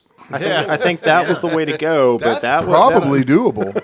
Yeah, well, as long as you don't go through what's the Left of it? $20,000 roof I What's put up left there. of it? Right? Yeah, that's it. Yeah. But yeah, we're putting a bike up on that. We're going to put a scooter up on the roof, and my other debate is whether or not we're going to put a bike up there too. So Head to head, yeah, head. or nuts the butt. Maybe we do it right. Do them like this. Just Yes. I mean, there are a The couple- Vespa's leaping at each other. definitely Yeah. the top in A that Vespa case. humming a Harley. Yes, exactly. There are a couple of mannequins laying around. We could just put the mannequin on that. The joke that or I the skeleton. had was we could decorate those bikes seasonally. Oh, What? yeah. Excuse me. What joke did you have? We could decorate the bikes seasonally. And I like decorating things seasonally. I think that's cool. I mean, I have a 12-foot skeleton in my yard that's fucking a K truck. You're one of those guys. Now it's wearing an Easter. Oh Bunny no, I outfit. think Is it wearing a Donald Trump toupee right now? no. But you after just- September 1st, I'm It blew off in authorized the to wind. put the skeleton up. And so from September 1st until Thanksgiving, we've got a 12-foot skeleton having sex with a Japanese K truck. Most people And in then- Lakewood are just leaving them up all year long They and are. redressing them. Yeah. Yeah, I can't. I don't want to be that guy. You don't abide. I don't want to be that guy. That's it. The neighborhood likes it when they go up, and then we just make all the skeletons every year. We make the skeletons do dumber shit. So that's it. So now we'll be able to have things on our roof doing dumb shit, and with electricity lighting it up. Super love it. fun. I know it's really exciting. Great I idea. feel really weird here. I'm glad I thought of it. leaving the party lights on. Like in New Orleans, I just left them on all the time and just changed the colors. Here, I it's like how weird. you were just like, I got a bone to pick. 25 years you've been in business, and there's no fucking bike on top of the roof. Meanwhile, when we were in Lakewood, we had a 18-foot tall inflatable scooter on the roof of our building. I remember that, I think. Until the weather just destroyed it. He is spicy I'm tonight. going to let you know an 18-foot tall inflatable scooter is not cheap. I was gonna ask you. That had to be like $5,000 or $6,000. I had to steal it from Malaguti. It got lost in shipping. I have no idea what happened. It was It's- weather damaged or something. It's right next to the missing Lambretta prototype. Oh, now that's one that did get away. That's a time I should have stole something, but it did. I was being ethical. Fuck that. I wonder if they've ever found that hexagon. I bought that. I paid money for that. Fair and square. I bought that fair and square. Oh, okay. Yeah, I bought that fair and square from Phil McCaleb, rest his soul. Oh, I thought that The, fell off the boat. No, that was Speaking of pouring one out, man. So anyhow, Oscar. With some old Oscar. Castrol miss you, two-stroke Oscar. oil. Yes, we could just perpetually have that. Right. Yeah, we could. I mean, but the point being, once it's on the roof, we can do all kinds of dumb shit with it. Yeah. Yes. But the idea is we really need to do the Krylon King and just make it as red as anything's Whoa. ever been read. I mean, No, it's the 2K King.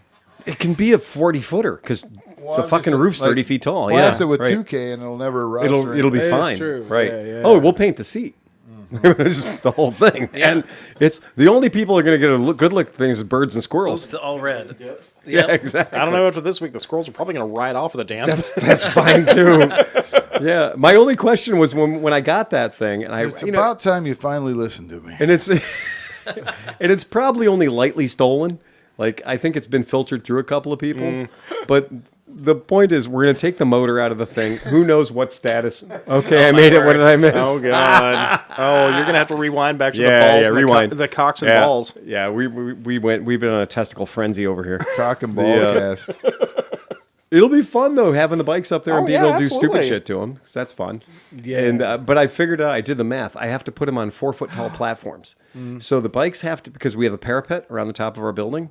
So we have to put about a 3 to 4 foot tall platform so that from the street you'll be able to see them correctly. We're gonna need like 6 Stellas. I mean, I've got the auto out there. We can go ahead and use that one. So it's 5 wonder- Stellas, and we build the spike. pyramid. We build the spike. We build the Chicago I Spike. wonder, what if you did this? What if you brought it out and over? No. So like they were cantilevered. No. No. That could be That too gets much. the city involved. Dude, How about a rotating platform? Gets the city involved. dude, that building's made of brick. This and it's needs about to 100 look years like old. somebody just. It's always been up there. Stripper pole? It needs to look like some college kids came and put a scooter up on the roof of my building, and people go, "I think you got a permit for that," because I promise you, having tried to put signs on at least 7 buildings, because I've been in 7 different buildings, that getting a sign, even a sign on a place where there used to be a sign, can take 18 months. It's always better to just do it and That's then don't right. ask for permission. Yes. You What is know, it? that whole thing. It Beg, is beg, so much better. beg forgiveness rather than ask for permission. It is just better to do it. Yep. And if we do it and it's up Do there it, and it's do cool, then it, that'll be great. do Everybody can have a it. good time. Yeah. Yeah. And it'll be very funny, too, the first time somebody from the city realizes it's up there and pops in. Because I did lightly look at the book about, like, something hanging off your building needs to have, like, 7 engineers sign off of it and make sure that it's structurally fine and safe. But just setting something on your roof Kakasaka. falls. I'm completely going to go into that. This is just a Christmas decoration. Like it's blow molded. You're just having a sale. It's just a blow molded thing. If you want to go up and prove to me that it's not made of plastic, you're welcome to do so. But you won't get past the concertina wire and all the other bullshit. I can't lend you my ladder. The plastic, the Dude's like, landmine- no problem, as he pulls out his landmine pocket drone and throws it in the air. the landmine of pop-off plastic bottles all over the Yes, yeah. Our neighbors in the high rise have made sure that our roof is bedazzled with vodka bottles. Yes. And I didn't know anybody drank pop-off vodka. Oh god, it's like mouthwash bottles, but with vodka Oh my labels. God, man. There's so many of them there. So I think what they're doing is they're drinking on the 8th floor, and they're just like, let's see if we can get it all the way to Cleveland Moto. And apparently somebody's got an arm. Oh, somebody's got an arm, man. Because I don't ever see them in the grass. I always see them on the roof. They always They're gets making there. it. Yeah. And it's nice, though, because they don't throw the glass bottles. Right. So that's nice. They're just the plastic ones. So that's cool. And they don't clog up the drains, so that's nice, too. Schmedley. That's cool. Schmedley. Yeah, right? Uh-huh. So Yeah. do you know why women should masturbate with these 2 fingers? Because they're mine. Yeah. Nice. Do you know what you need to circumcise a whale? No, I don't. Foreskin divers. I think that was last week. I think we heard that one last week. We're going to repeat it. We're going to repeat Are you it. recycling? Hear about the skinny guy that moved to Alaska? He came back a husky fucker. Do you know why Hitler didn't drink? He's a mean drunk. It made him mean. Do you know how to get rid of unwanted pubic hair? Spit it out. Spit it out. I'm telling you, these are. What's the excess skin around a woman's vagina? The woman. How do you tell when your girlfriend's fat? She can fit in your wife's clothes. Yeah. I think that was last week. How do you know when the? You are recycling. Do you know why the pervert crossed the road? This is dick caught in a chicken. There you go. Oh Now, my God. how to tell when your wife is dead? The sex is the same, but the dishes pile up. But Yeah, that one was recycling. Oh, they're all They're all you're just- recycled. you're just- They're all yeah. He's So found the those of same you- list. Those of you that didn't, I'm those good. of you that didn't tune in I'm last still week, tuned in. What's the last thing you want to hear when you're blowing Willie Nelson? I'm not Willie Nelson. That one was good. do you know how many times Sleepy's heard that? Twice. What's the last thing you want to hear? He's heard it at least twice. If he had a nickel for every time he heard "I'm not Willie Nelson" while blowing Willie Nelson, he'd have 2 nickels. Which is not what's a the lot, last but thing? It's funny, it's happened twice. What's the last thing you want to hear when you're getting your prostate checked? Look, no hands. No hands. Guy goes to the doctor, and the doctor says, "I got bad news. You haven't got long to live." The guy says, "How long do I got?" Doctor says, 10. 10, Says, 10 what? 9, 8. Guy goes to the doctor. He's got with 2 carrots sticking out of his nose. The doctor says, "You haven't been eating right." Again, that's another one of those. So, hey, are we talking about Royal Enfield or no? No, I don't. The guy goes to the doctor. Trying to get there. Royal Enfield sold 1 million bikes. Blah blah blah blah blah blah blah. blah. No, dude, they sold 1 million bikes in the first quarter. Guy goes to the doctor. Blah, blah, blah, blah. Yeah, right. Doctor says, "I got bad news. Love that breaking news. You've got cancer Exactly. and you've got Alzheimer's." The guy says, "Well, at least I don't have cancer." Oh, goody. We broke Sleepy. Good. Lady takes a hinge to the Home Depot counter and says, "You want a screw for that?" She says, "No, but I'll blow you for the toaster." Yes. All right, that's the end of it. Let's into that. The reason I wanted to bring Smith is the done. reason I brought up Royal Enfield was just that everybody in the world is like, oh yeah, you sell 1 million motorcycles, that's a big deal. When Honda sold their 1,000,000th motorcycle, they were like fucking 15 years in, right? When these companies have hit that 1,000,000 bike milestone, that's a big goddamn deal. So that's always been astonishing, right? When you have a company that is just, and we were talking about what can you do to make people buy your bikes? Well, you can make bikes that cocksuckers can afford. That's a pretty good start. Cheap's always a great start. Cheap is a very good fucking, to be able to put something on the market that your clients can buy, that people can fucking own. I mean, there's a reason why Walmart has been successful. Nobody goes to Walmart because they like it. How about this? How many people bought Hyundais in 1992? Exactly. That's a great concept. Right? What So- could I sell to right?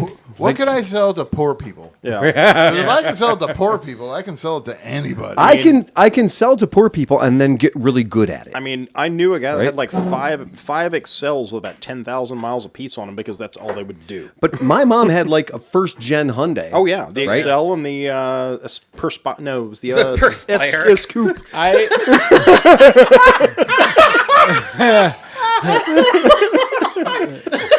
Hyundai Perspire.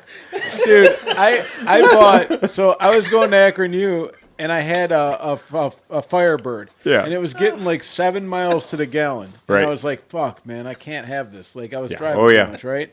So I sold it, and I got enough money to buy a Honda Hurricane and then a fucking Hyundai Excel. Like Okay, the 4-speed, no overdrive, no nothing, no radio, Right. Oh my. nothing. Oh, man. yeah. The full stripper. It would do 73 miles an hour floored in 4th gear at like 92,000 Roaring. RPMs. It was Oh like, yeah. "Ah!" And that's when my DJ career was first starting. So people would be like, "Hey, do you want to play the bathroom in Texas?" And I'd be like, "Yep." I will go there. And I'd take off and go. will go there. So I put 100,000 fucking miles on that car in 2 years. But when it hit 100,000 miles, it stopped working. Right. That was it. Well, yeah. 100,000, and like it was like all the bearings unbearinged. Yeah. And I just realized this. 100,000 at 9,200 RPM is like Who knew? 400,000. Probably right. You're probably What is right. that in dog years? yeah, exactly. Can we do the math? We used to joke all the time about when you're talking about Japanese motorcycles versus American motorcycles, it was the difference between metric and standard. So you could be like, oh, well, my Japanese motorcycle has 100,000 miles on it. You're like, yeah, that's what they do. Well, my American motorcycle has 60,000 miles on it. Oh, you need a new motorcycle, right? Because like My Ducati has 10,000 miles on it. Oh, you need a motor rebuild. you just need like 5,000 miles ago. yeah, you just need some really expensive service. It was shocking me, but you talk about build it cheap. Build it cheap. Hyundai entered the U.S. market. I looked it up. Hyundai entered the U.S. market in 1986, right? I think they were still selling Yugos, right? They were. Yeah. They were. Yeah. That was just 87, before 88. the Yugo in it. Around the same era. Same era. It's like right? the exact same time. That's Okay. getting close to buy one, get one free years. Yeah. Yeah. Yes, and you're right, because but But what they did is, like John said, do something, build a cheap bike, build a cheap thing. Okay, you're absolutely right, because by 2002, those guys built a factory in the United goddamn States in Montgomery, Alabama. So building cheap shit and building a lot of cheap shit and making some money on it, they didn't build a factory in China. Those weirdos built a factory in the United States. And employed 13-year-olds. I have no idea, dude. I do not have any idea. I It have worked for Kia, no too. idea. Right. I mean, it's Right. kind of So- the same thing. Well, Kia and Hyundai are kind of... But like now this. you can buy fancy Kias and Hyundais. Oh, yeah. Oh, I remember when the Rio came out. Everyone was The like, Kia oh, my Rio. God. Well, Oh, sure. I guess you What's could the get one. the Hyundai Genesis? Let's build a Lexus, but cheap. I can't wait till after the podcast to ride that Moto Guzzi Mortadella. The Mortadella. I'm gonna ride the shit out of that bike. Mortadella. I'm gonna fucking Moto fuck Guzzi that shit up. Mortadella. I'm gonna ride the shit out of that Hey, thing. hey! If you're gonna ride a Moto Guzzi, you got to start talking with your hands. I'm gonna ride the Moto Marini Fajoule. Bop it a I bippy. want to ride that Buffangul. When you sign the title, it gives you the fucking... The Piaggio Fangu. Yeah. Hey, it's better than the new Vespa Stugats.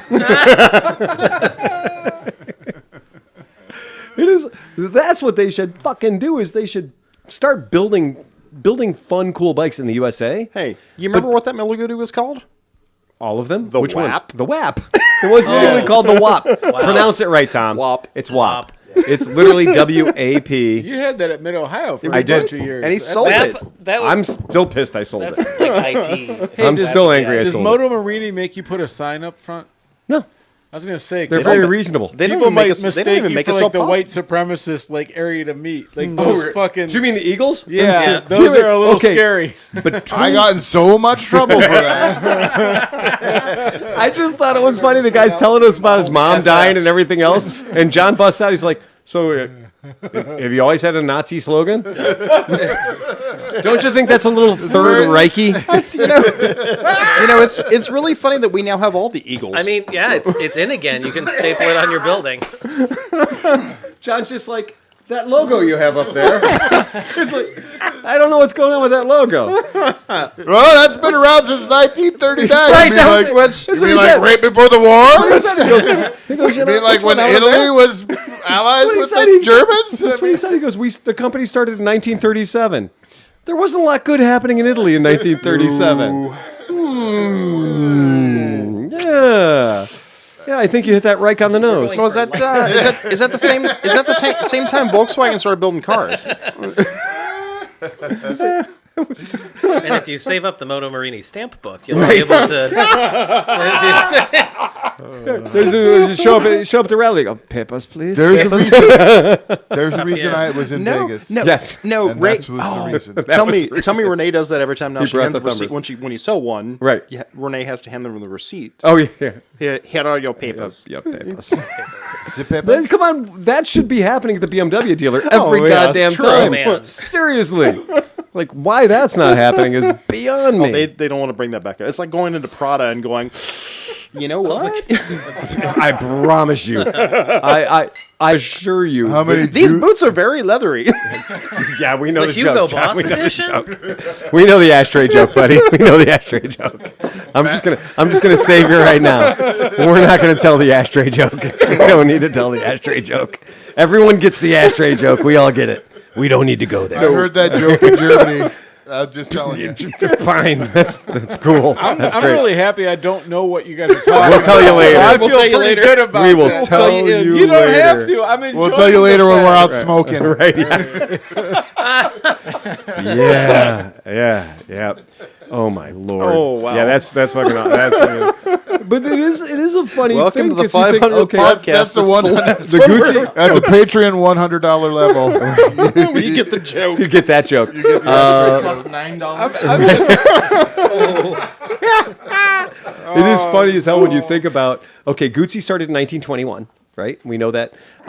We know that Benelli started in 1911. So Benelli started in 1911.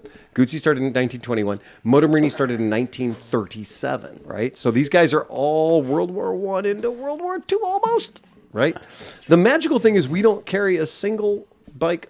Piaggio started in like 1882. They're super old. The Vespa came out in 1946, post-war, right? That was, leftover airplane parts. Yeah. But it's fucking crazy when you think about how military inspired all those motorcycles are, because each and every one of those motorcycle companies was building for the war effort, but not as much as BMW. No. Yeah. Nobody's built for the war effort like BMW did, because if it flied, if it crawled, if it did anything, BMW was right there. But I think we outlasted everybody on the chat. Oh, that's fine. Yeah. That's Got all cool. quiet. That's fine. They're cool. They're having a good time. we don't deal with them. Yeah. I would not want to go into that game about just how fascist is your motorcycle company? Oh no. Yeah, because you're Everyone's favorite drinking game. oh, All I'm saying is Moto Marini's. All I'm saying is everybody out there. Their logo. dude, All I'm saying is the everybody Guzzi out there, logo is no slouch either. Yeah. So, right there. I will say the Marini logo has got that extra lean towards Starship Troopers. Like it's got the extra, just the little extra, for the Vaterland. It's just got that little extra If only Mitsubishi still made scooters. Adler. Oh. Well, there's an idea. All right. Since we're going for the little Axis thing here. Powers. They were going to, but somebody trademarked the name Zero. Wow! From Nick, yay! Nick for the win! Hey. Oh, that's great. Look at that. Copyright. to the plate. Copyright. Zero. Nice. Mitsubishi's like, fuck, we were going to do that. We had the artwork done. We had a big red circle on the side and everything. It was going to be great. Oh, it's the Tora model. That was the Tora. The new Mitsubishi Zero and the Tora model. Do you know how cool that paint scheme would fucking look, though, man? Dude. Oh, I'm just The rising immediately sun. going instantly for and the new luxury Divine Wind.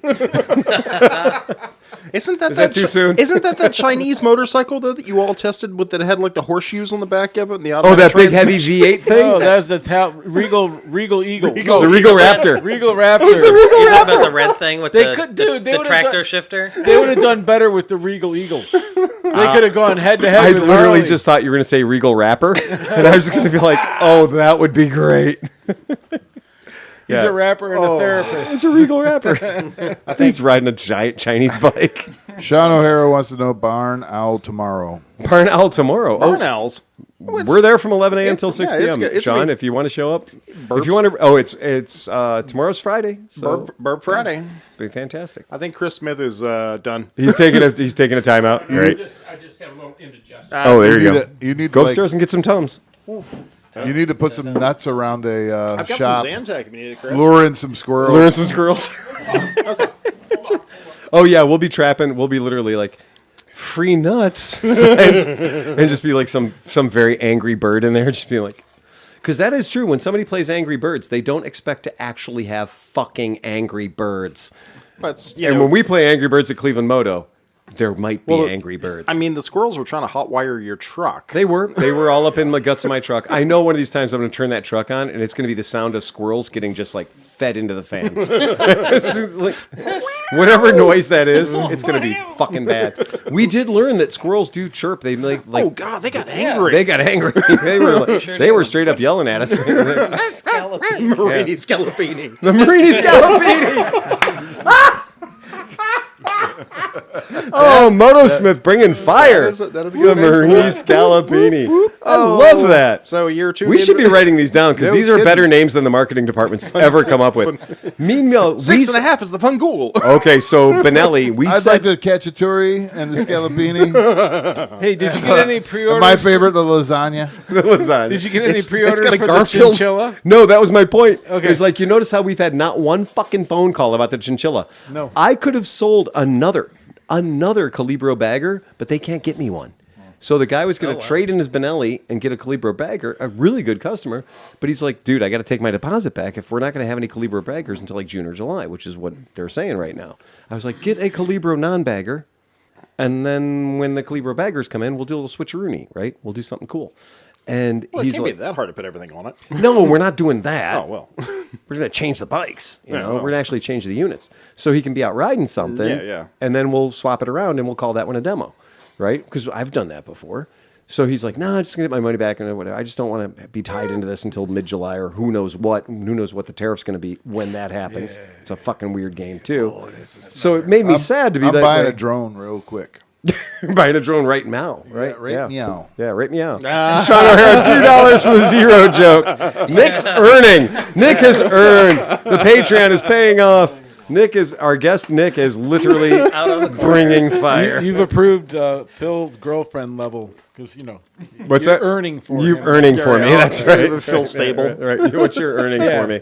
Yes, you're earning for me. That's great. Yeah, I think that's a good idea. But I felt bad. I was like, oh man, I'd really like to get a bagger, but the baggers are sold out. He was staring super hard at that Chrome B7 though. Yeah, he I'm was. not gonna lie. He was like, crawling all he up was in like, that- yeah. maybe I should change my opinion So, here. do you remember when we were speaking with the guy? But he didn't want a chinchilla. No, And he did not want a Napoleon Bob. Well, that's what I was about to say. So, like, do you remember when we were speaking? And the fine Do gentleman. you remember when we were nice speaking guy. to them with a straight face? And no, but we were both No, saying, John was like, in the background name telling him is- how either banner was. the name is a little harsh. Like it's going to be hard to take. Do you think that they're really kind of pissed off that they allowed that dude? Like, because that's a good looking bike. The thing that sucks is they're really nice looking bikes. They're nice looking man. bikes. The problem is those guys that were sitting in the booth, they've got to be company men, right? If you're going to be in that booth and you're going to be doing what you're doing, they're commission-based people, whatever. They're wearing the shirt, right? They got to sit there. And two things. One, it's not branded as a Benelli. So fuck you. It's branded as a Benda. Well, that is the first problem. Because unless the next word is Rodriguez, you do not have my attention. Or That's Bender. that They is could have done better with Bender and just Bender. left it at fucking Futurama reference. That's why I said Rodriguez. Yeah, Bender Rodriguez. It shoots fire out the exhaust. Right.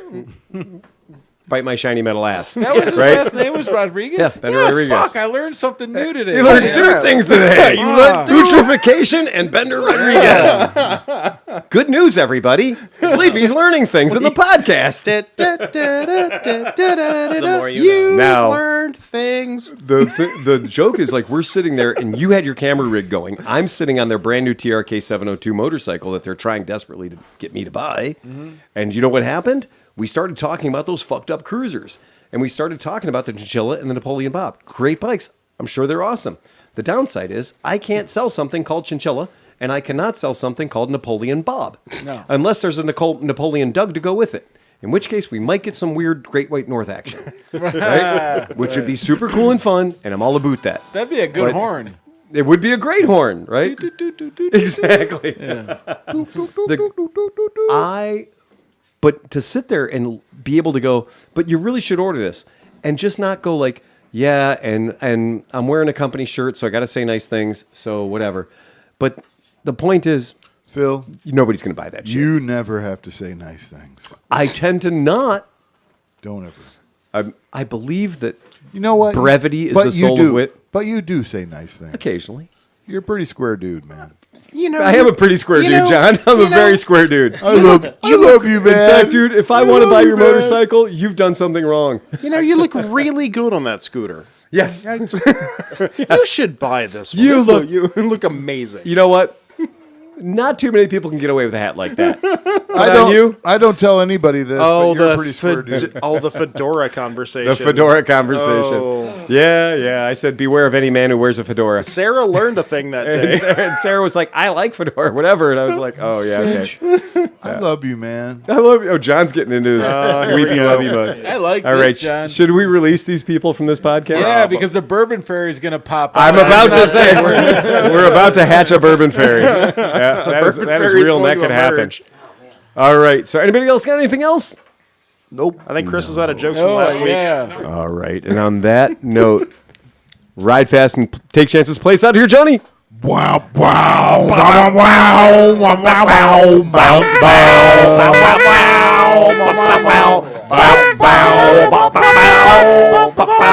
Eject for the 500th time. Hit the red button. Get us out of here.